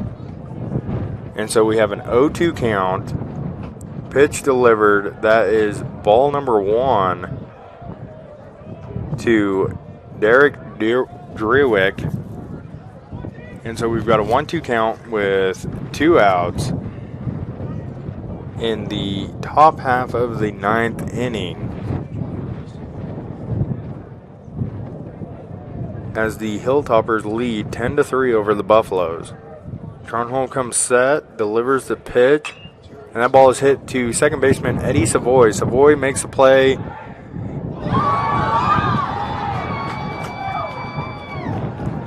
And Druick slides into first base and beats it out. So the Hilltoppers squeak another run in on that. That was just a pure hustle play by number 8, Derek Druick.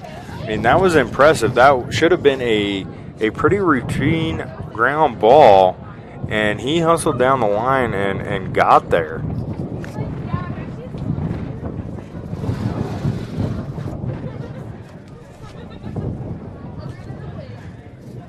And so now stepping up to the bat for the Hilltoppers, number 91, and he hits it down the right field line. It's fair. It hits off of the wall, and there's going to be a couple of runs scored on this. Finning delivers it in, and that is a bases clearing triple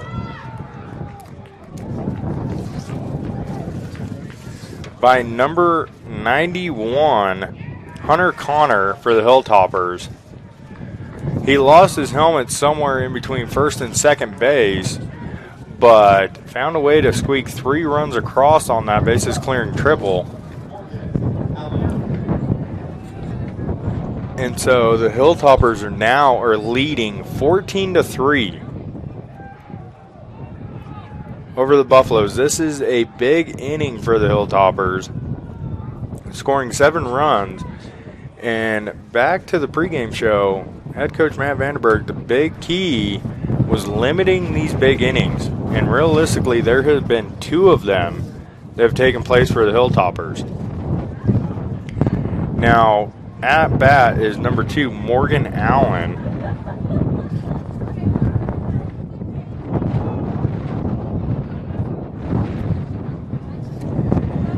He starts off with a strike and now evens count with 1-1.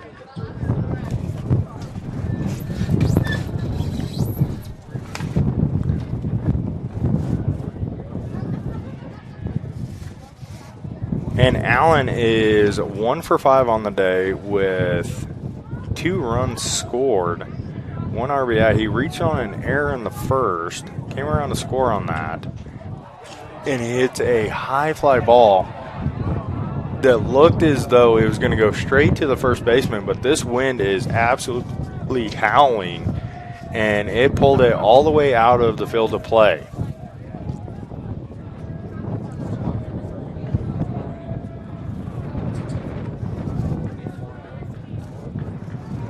And so right now, vision is beginning to be a little bit limited here at Wilder Park with the amount of dust in the air. You can hardly see some of the signs out there off of the outfield wall.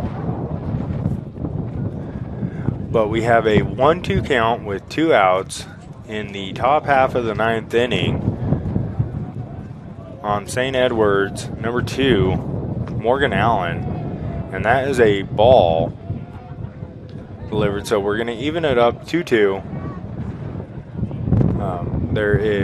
Hilltoppers have scored 14 runs. 7 of those, half of their runs have come in this inning. They've extended it out to 14 hits on the evening. And that is a swinging strike 3. So Charnholm finishes with 4 strikeouts, and the Buffaloes have a lot of work to do. They are down 14-3 after giving up 7 runs in this top half of the 9th inning. And so we will come back in the bottom half of the 9th inning, the last chance for the Buffaloes, and see what they can do. But they are currently down by 11 runs. 90 years, the Lone Star Conference has been committed to excellence. What began in 1931 as a 5-team conference has grown to 18 institutions spanning 4 states. And while membership has changed, the pursuit of athletic success and academic excellence has never wavered. 118 national championships, over 2,000 All-Americans, and nearly 300 academic All-Americans. Celebrating 90 years of success, this is the Lone Star Conference.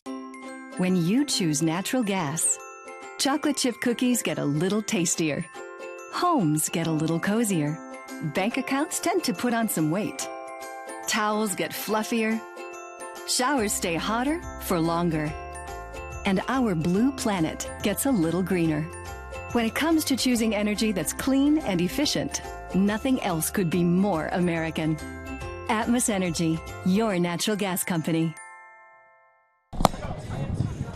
Welcome back as we enter the bottom half of the 9th inning.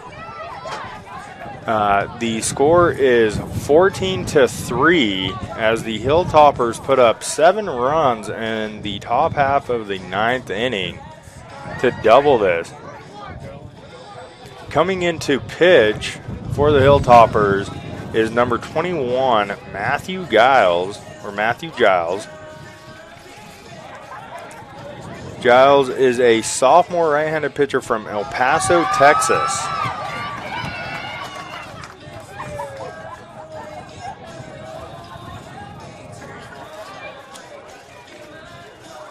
You know, the Buffaloes of West Texas A&M have a lot of work to do. And when you get to this point in the ball game, down by this much, you're not going to even the game up with one swing of the bat. And so the Buffs really need to focus on just getting people on base. You know, the Buffs have been known to put up some very large numbers in innings. And offensively, it's one of the better teams that head coach Matt Vanderberg has had. And so nothing's out of the realm of possibility here. Although it looks as though a 14-3 lead is safe, not necessarily. And so starting off this bottom half of the 9th inning is going to be number 44, Brian Bailey for the Buffaloes. He's a .351 average hitter.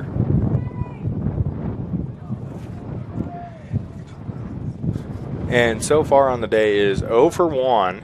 He came in to pitch hit for Paul Whitman in the 6th inning, and he actually having a strikeout in that bat, which makes his total to 16 on the year. But with 26 total hits and a .351 batting average, over 74 appearances at bat, he does have a possibility of getting on base, and right now he is ahead in the count, 2-0. Bailey does have good speed, and so with the infield playing back, if Bailey can get a slow ground ball to the infield or something of that nature, he can beat it out. And that is actually ball number 3, so we have a 3-0 count on right-handed center fielder Brian Bailey. Matthew Giles has entered the game in this bottom half of the 9th inning with 3 consecutive balls.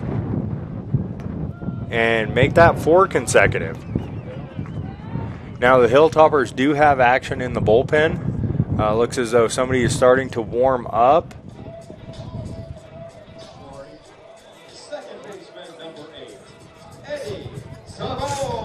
And so coming to the plate is number 8, leadoff man Eddie Savoy.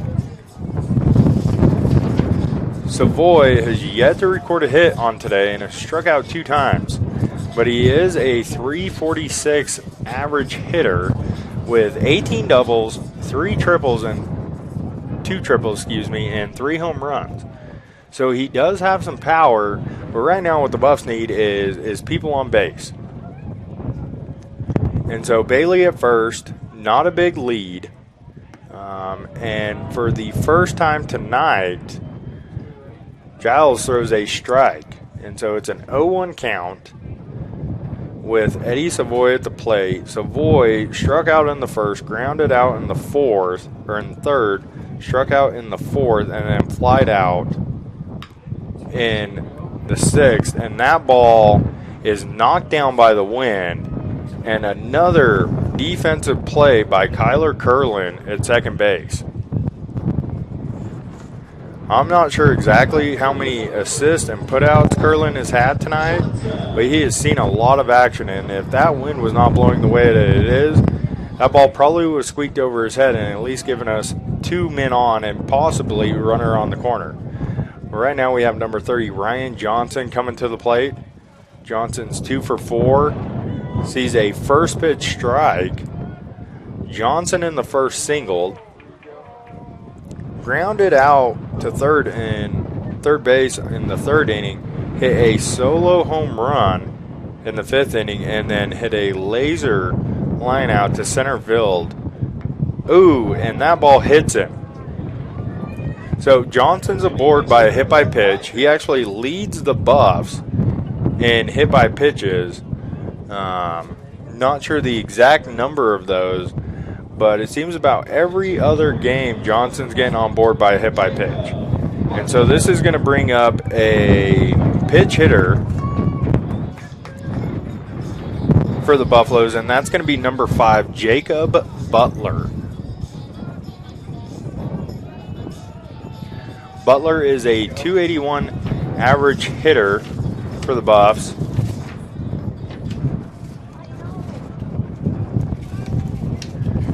Has a total of 1 extra base hit, a few walks, and looks at a first pitch strike.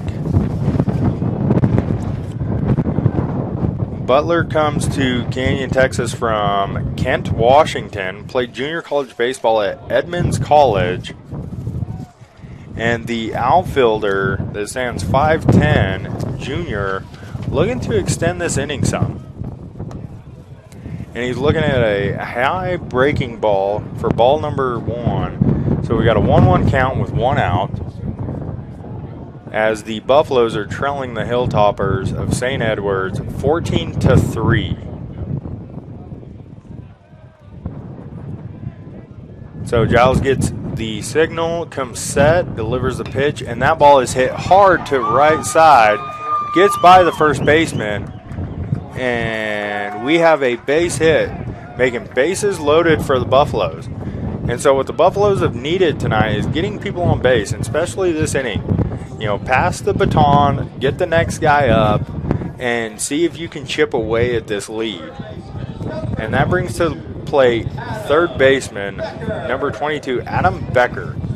Becker's 2 for 4 on the day. He's had 2 singles, a ground out to second and a ground out to third base. But Becker leads the team in home runs, has 18 doubles and 2 triples. With the .418 average, Becker is one of the better hitters on this Buff team, and looks at a first pitch strike down the heart of the plate. Now, obviously, Becker can't swing with one swing of the bat, tie this thing up. And so he needs to stick to an approach and pass the baton on to Will Finning, who is in the hole or on deck right now. And so looking for something he can handle. And that is a strike 2. Looked to be a little bit outside, but called a strike. And so we are now bases loaded, 1 out, an 0-2 count, with a wind blowing directly in from the north at least 30 miles an hour. And there's an off-speed pitch outside for a ball, 1-2 count.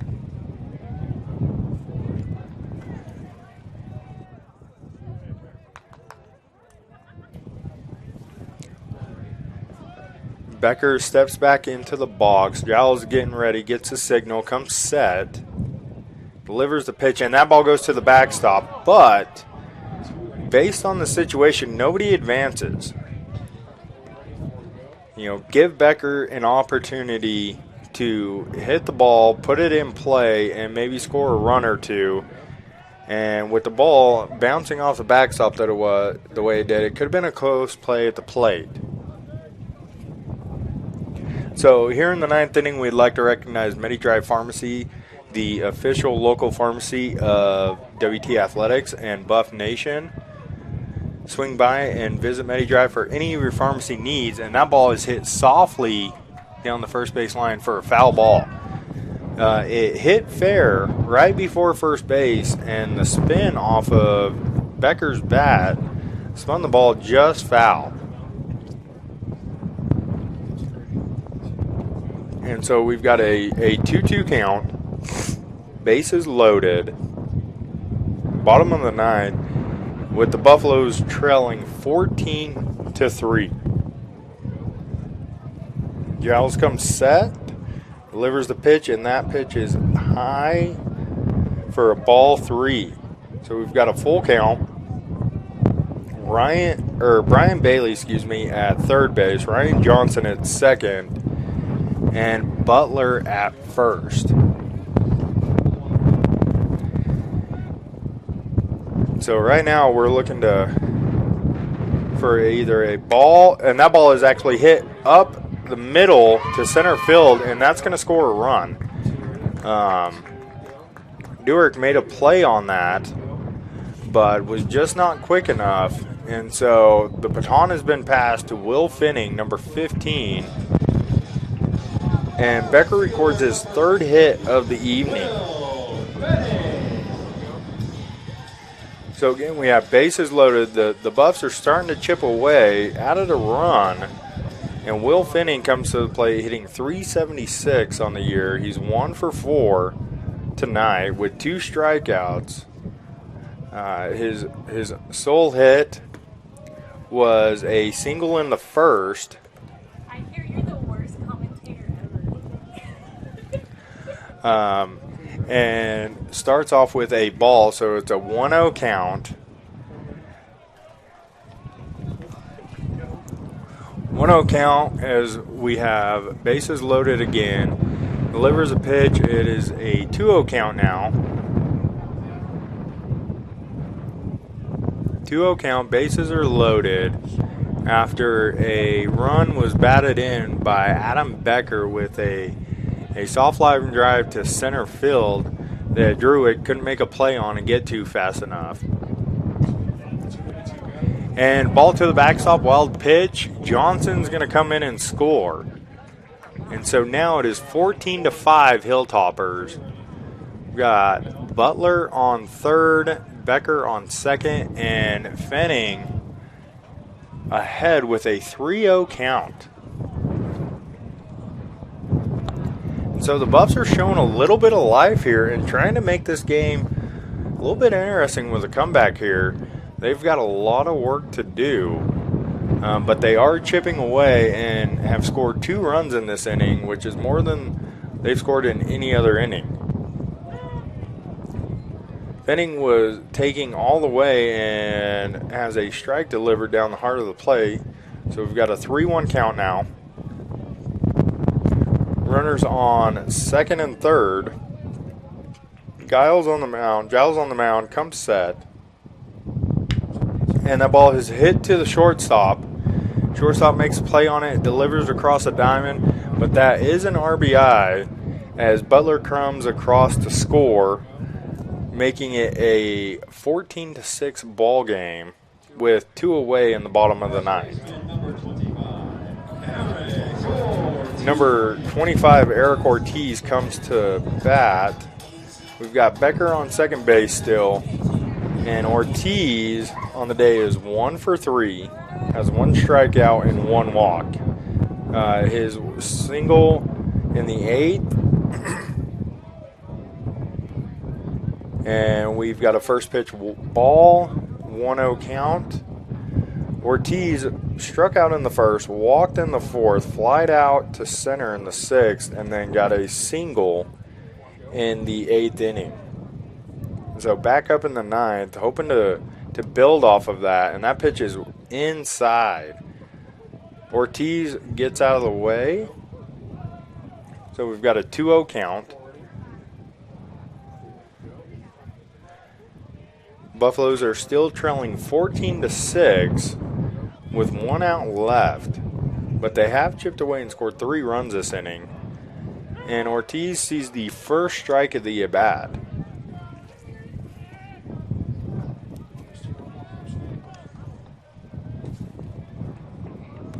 So the action in the Hilltoppers bullpen is still going. Looks as though whoever is out there is ready to go, but they're sticking with Giles right now. And that pitch is hit to left center for another hit. And so Ortiz records his second hit of the night, moving Becker to third base. And we've got runners on the corners with number 2, the DH, Nolan Kuhn, coming up to play. Kuhn is hitting .354 on the year. He's 2 for 4 tonight with an RBI and a double.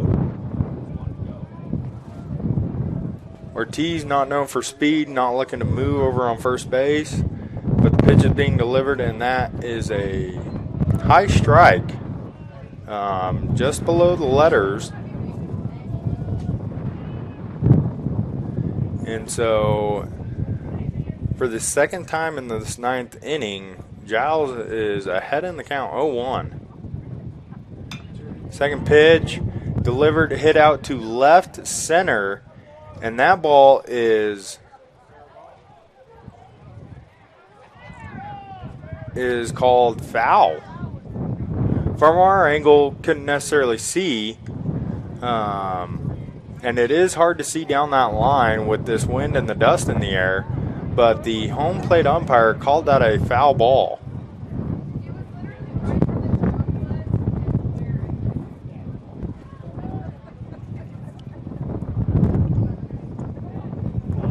And so it seems to be a little bit of confusion, but either way, we have an 0-2 count with 2 outs in the bottom of the 9th, with Matthew Giles facing Nolan Kuhn. Pitch is delivered, and that is a swinging strike 3, but it squeaks away and goes to the backstop. And so Kuhn reaches safely to first base, and Adam Becker scores. You know, I guess at the end of the day, the ball never lies, and so that ball could have been fair that Kuhn hit down the left field line, allowing us to continue on. But either way, it will be recorded as a strikeout, but he reaches base. And so we have Eric Ortiz at second, Nolan Kuhn at first, and number 0, Isaiah Madrid, at the plate. Now the Buffs have scored 4 runs this inning, trying to cut that deficit. Right now we've cut it by 4, and so it's 14-7 with a 2-0 count now on Madrid. And so the action is picked back up in the bullpen of the Hilltoppers.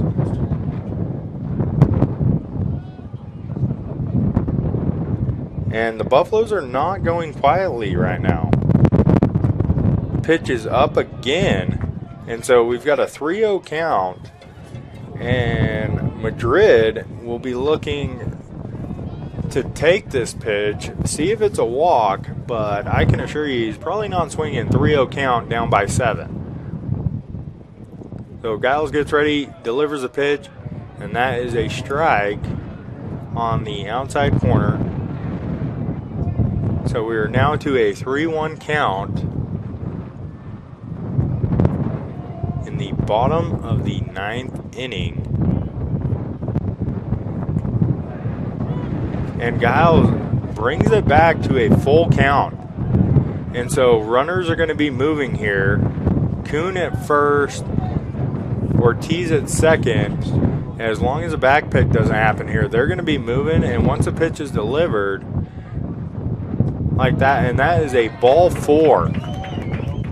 So Madrid walks, and it looks like the Hilltoppers are going to make a pitching change here. And so as they do that, we're going to take a short commercial break, and we'll be back with you in the bottom half of the 9th inning as the Buffs are trailing 14-7. Welcome to Shimon Dental Group, where every day we're excited to see our patients and treat them like family. We are dedicated to providing you with the highest quality care in a friendly and comfortable environment. Shimon Dental Group's patient-focused philosophy puts your needs front and center. We are constantly investing in leading-edge technology, innovations that speed the treatment process and improve aesthetics. We're expanding the breadth of our cosmetic and restorative services through training to provide the best possible outcomes.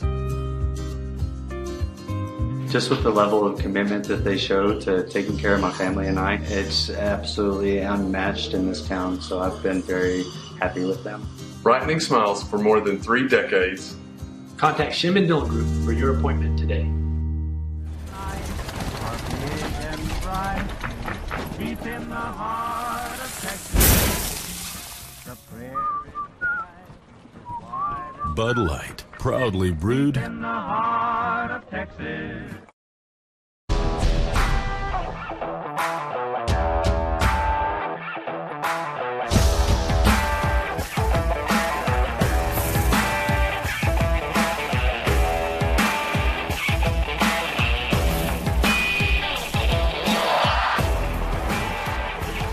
The best tailgates start with the best beef, and the best beef starts with Market Street. Market Street, where we do beef the best. Jenkins Doors and Windows began serving the Texas Panhandle in 1927, and we take pride in being a part of your...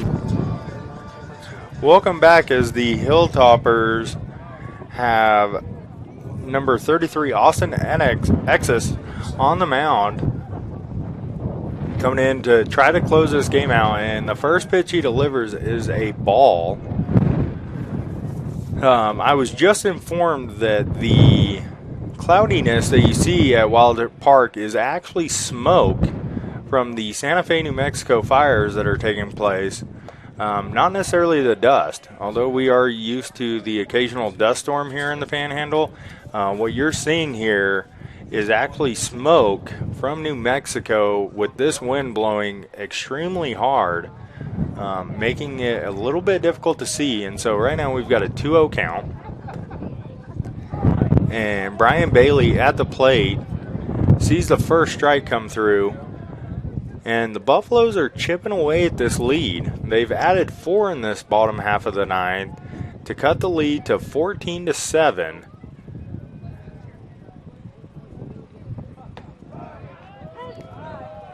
And Austin comes in and delivers a pretty good breaking pitch for strike number 2. So we've got 2s across the board. And Bailey, who is 0 for 1 tonight with a walk, is looking to extend the game a little bit longer. And that ball is in the dirt. And so we have another full count here at Wilder Park. And again, the runners are going to be moving on this. As soon as the pitch is delivered, everybody's going to take off. And we'll see if the Buffaloes can extend the inning a little bit longer. And that pitch is low and in, and that is a ball 4 walk. Bringing to the plate, bringing home number 25, Eric Ortiz, to make it a 14-8 game. And we are now back to the top of the Buffalo lineup with number 8, second baseman Eddie Savoy coming to the plate. Savoy is hitless on the night with 2 strikeouts, but he has made some pretty good contact. And so the first pitch he sees is a strike down the heart of the plate. And we still have bases loaded. We have number 2, Nolan Kuhn at third, Butler at second, and then Bailey at first. And that ball is in the dirt. Number 23, Colin Answorth, does a good job of getting some leather on that and keeping it in front of him instead of skirting it back for potentially a run to come across. Buffaloes are just continuing to chip away. We've added 5 in this inning and trying to match at least the 7 that St. Edwards put up. That ball is low again, and so it's a 2-1 count with 2 away to right-handed number 8, Eddie Savoy. Second baseman's hitting .344 on the year. Sees that pitch, and that ball is hit to right field, and that is fair. Right fielder cuts it off to limit him to a single, but 2 runs are going to come across. And so Kuhn and Madrid come across to score to cut it to a 14-10 lead for the Hilltoppers, bringing number 30, Ryan Johnson, to the plate. So the Buffaloes have matched the Hilltoppers in this bottom half of the ninth inning by putting 7 on the board. They've matched them in hits tonight as well with 14 total. And they are passing the baton and not giving this game away easily. So Johnson's at the plate, Bailey's at second, and Johnson sees a first pitch strike. And so we've got Savoy at first. Johnson tonight is 2 for 4 with 2 runs. Back in the 5th inning, he hit a laser over the left field fence for his 7th home run of the year. And he sees that ball in the dirt to even the count to a 1-1 count. You know, in this inning, Johnson has already had 1 at bat, and that at bat he was hit by a pitch and came around to score ultimately. So the second at bat of the inning for Johnson, and that pitch is hit into left field. And misplayed a little bit by the left fielder, but all runners are staying where they're at, and so we now have bases loaded after that single by Johnson. And so Bailey moves up to third. Savoy is at second, and Johnson's at first, and that's bringing to the plate Jacob Butler. Again, Butler has had 1 appearance in this 9th inning where he hit a single and came around to score. You know, on the year he is hitting .303 with 1 double and about 10 hits. And so he's doing the same thing. This Buffalo offense is doing a really good job of just staying alive and keeping this in a situation where, you know, it's the next man up. Don't be the last out. They've scored 7 this inning. And now we have a mound visit by the catcher, and it looks as though the shortstop is in there as well. Could be stalling a little bit as there is action in the Hilltopper bullpen. So with a 1-0 count, Butler steps back into the box.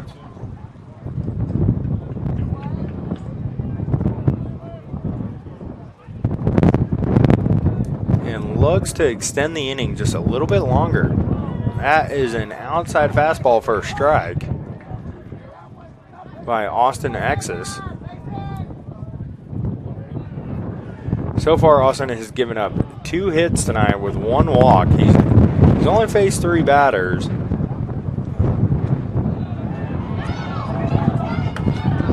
And that ball looked to be low, but called for strike 2.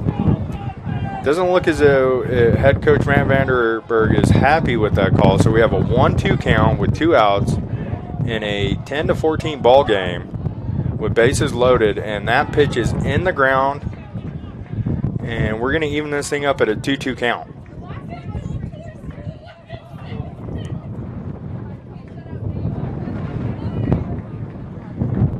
So again, bases are loaded, and not that 1 swing of the bat is needed, but if this happens, this could be a tie ball game. And that ball is actually hit to right field, going to score a run. And so Butler again hits a ball to the right side for his 2nd hit of the game, 2nd hit of this inning. And the Hilltopper head coach has seen enough. And so he's made a call to the bullpen. And we are looking at a 14-11 ball game in the bottom of the 9th inning with 2 outs. And 8 runs coming across in this 9th inning. And so we're going to take a small little break, and then we'll come back to pick this thing up and see how it finishes out. Choosing the right countertops for your kitchen can be tricky. Nowadays, there are hundreds of colors, patterns, and textures and materials that range from natural to engineered stone. Marble Depot is here for you throughout every step of the process. And yes, we do have a lot of options that might make that decision a little harder, but we're also going to ask the right questions so that you get the most out of your investment. So come by our showroom and let us help create what you've been dreaming of.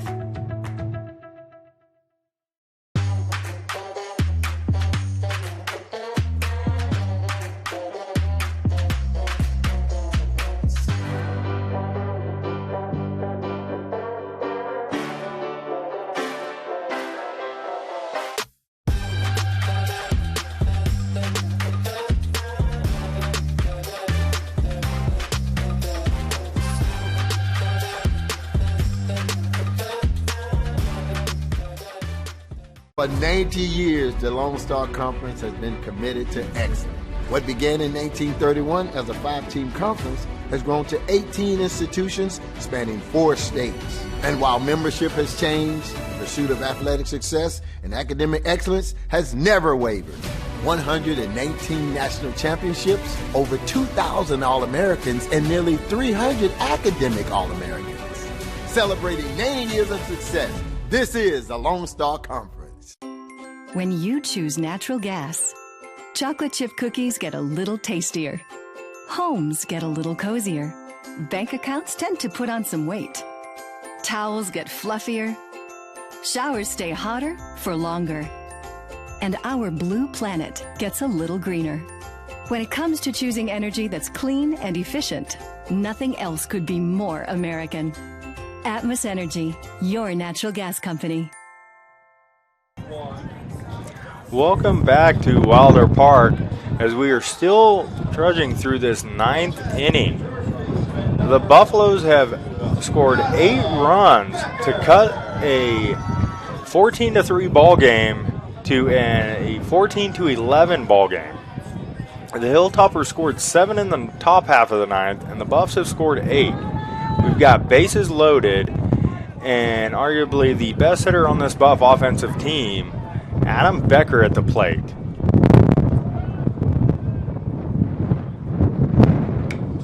That ball is hit very hard down the right field line, and with this 50-mile-an-hour wind, it blows a long way foul, but that, without the wind, that was a very hard hit ball.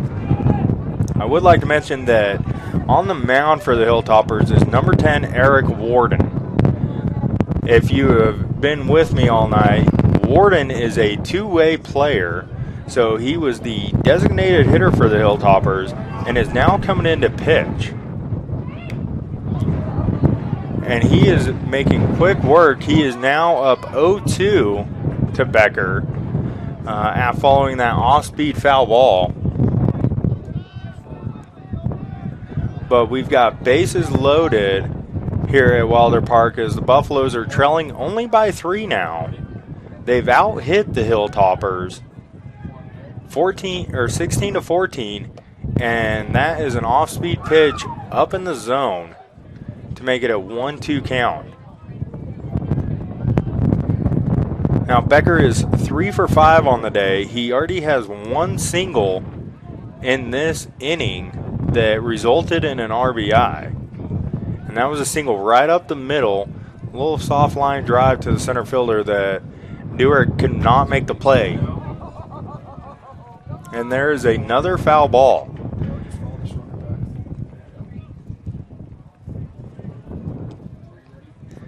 This Buff baseball team is showing a lot of grit right now by being down by 11 and getting into a 3-run ball game. After 8 runs this inning, it is still going on. And with bases loaded, Becker looks to kind of continue this, and that ball is hit to the shortstop, hard hit ball. And he throws it to third base and beats Johnson for the force out. And so, ladies and gentlemen, that will complete the game. The Hilltoppers hold on after giving up 8 in this bottom half of the 9th inning to pull out the victory with a 14-11 win over your 13th ranked West Texas A&M Buffaloes. it was a back and forth ball game in this 9th inning. I mean, it was one of the best 9th innings I've ever seen, with a total of 15 runs being scored. And so the Buffaloes turn out with 11 runs on 16 hits, 2 errors, and they left 11 people on base. St. Edward's Hilltoppers scored a total of 14 runs on 14 hits, no errors, and only left 5 on base. And so that could be the difference in tonight's ball game. We hope that you join us tomorrow as we have a doubleheader starting at 1 o'clock, starting at 4 o'clock. And we will be back in action for 2 7-inning games as the Hilltoppers from St. Edwards take game 1 of the series. And the Buffs look to come back tomorrow with a pair of victories and take this series a little bit further. And so, glad that you joined us tonight. This is Casey Lish signing off for the first time and hopefully maybe the only time ever. Appreciate y'all hanging with me, and have a good evening.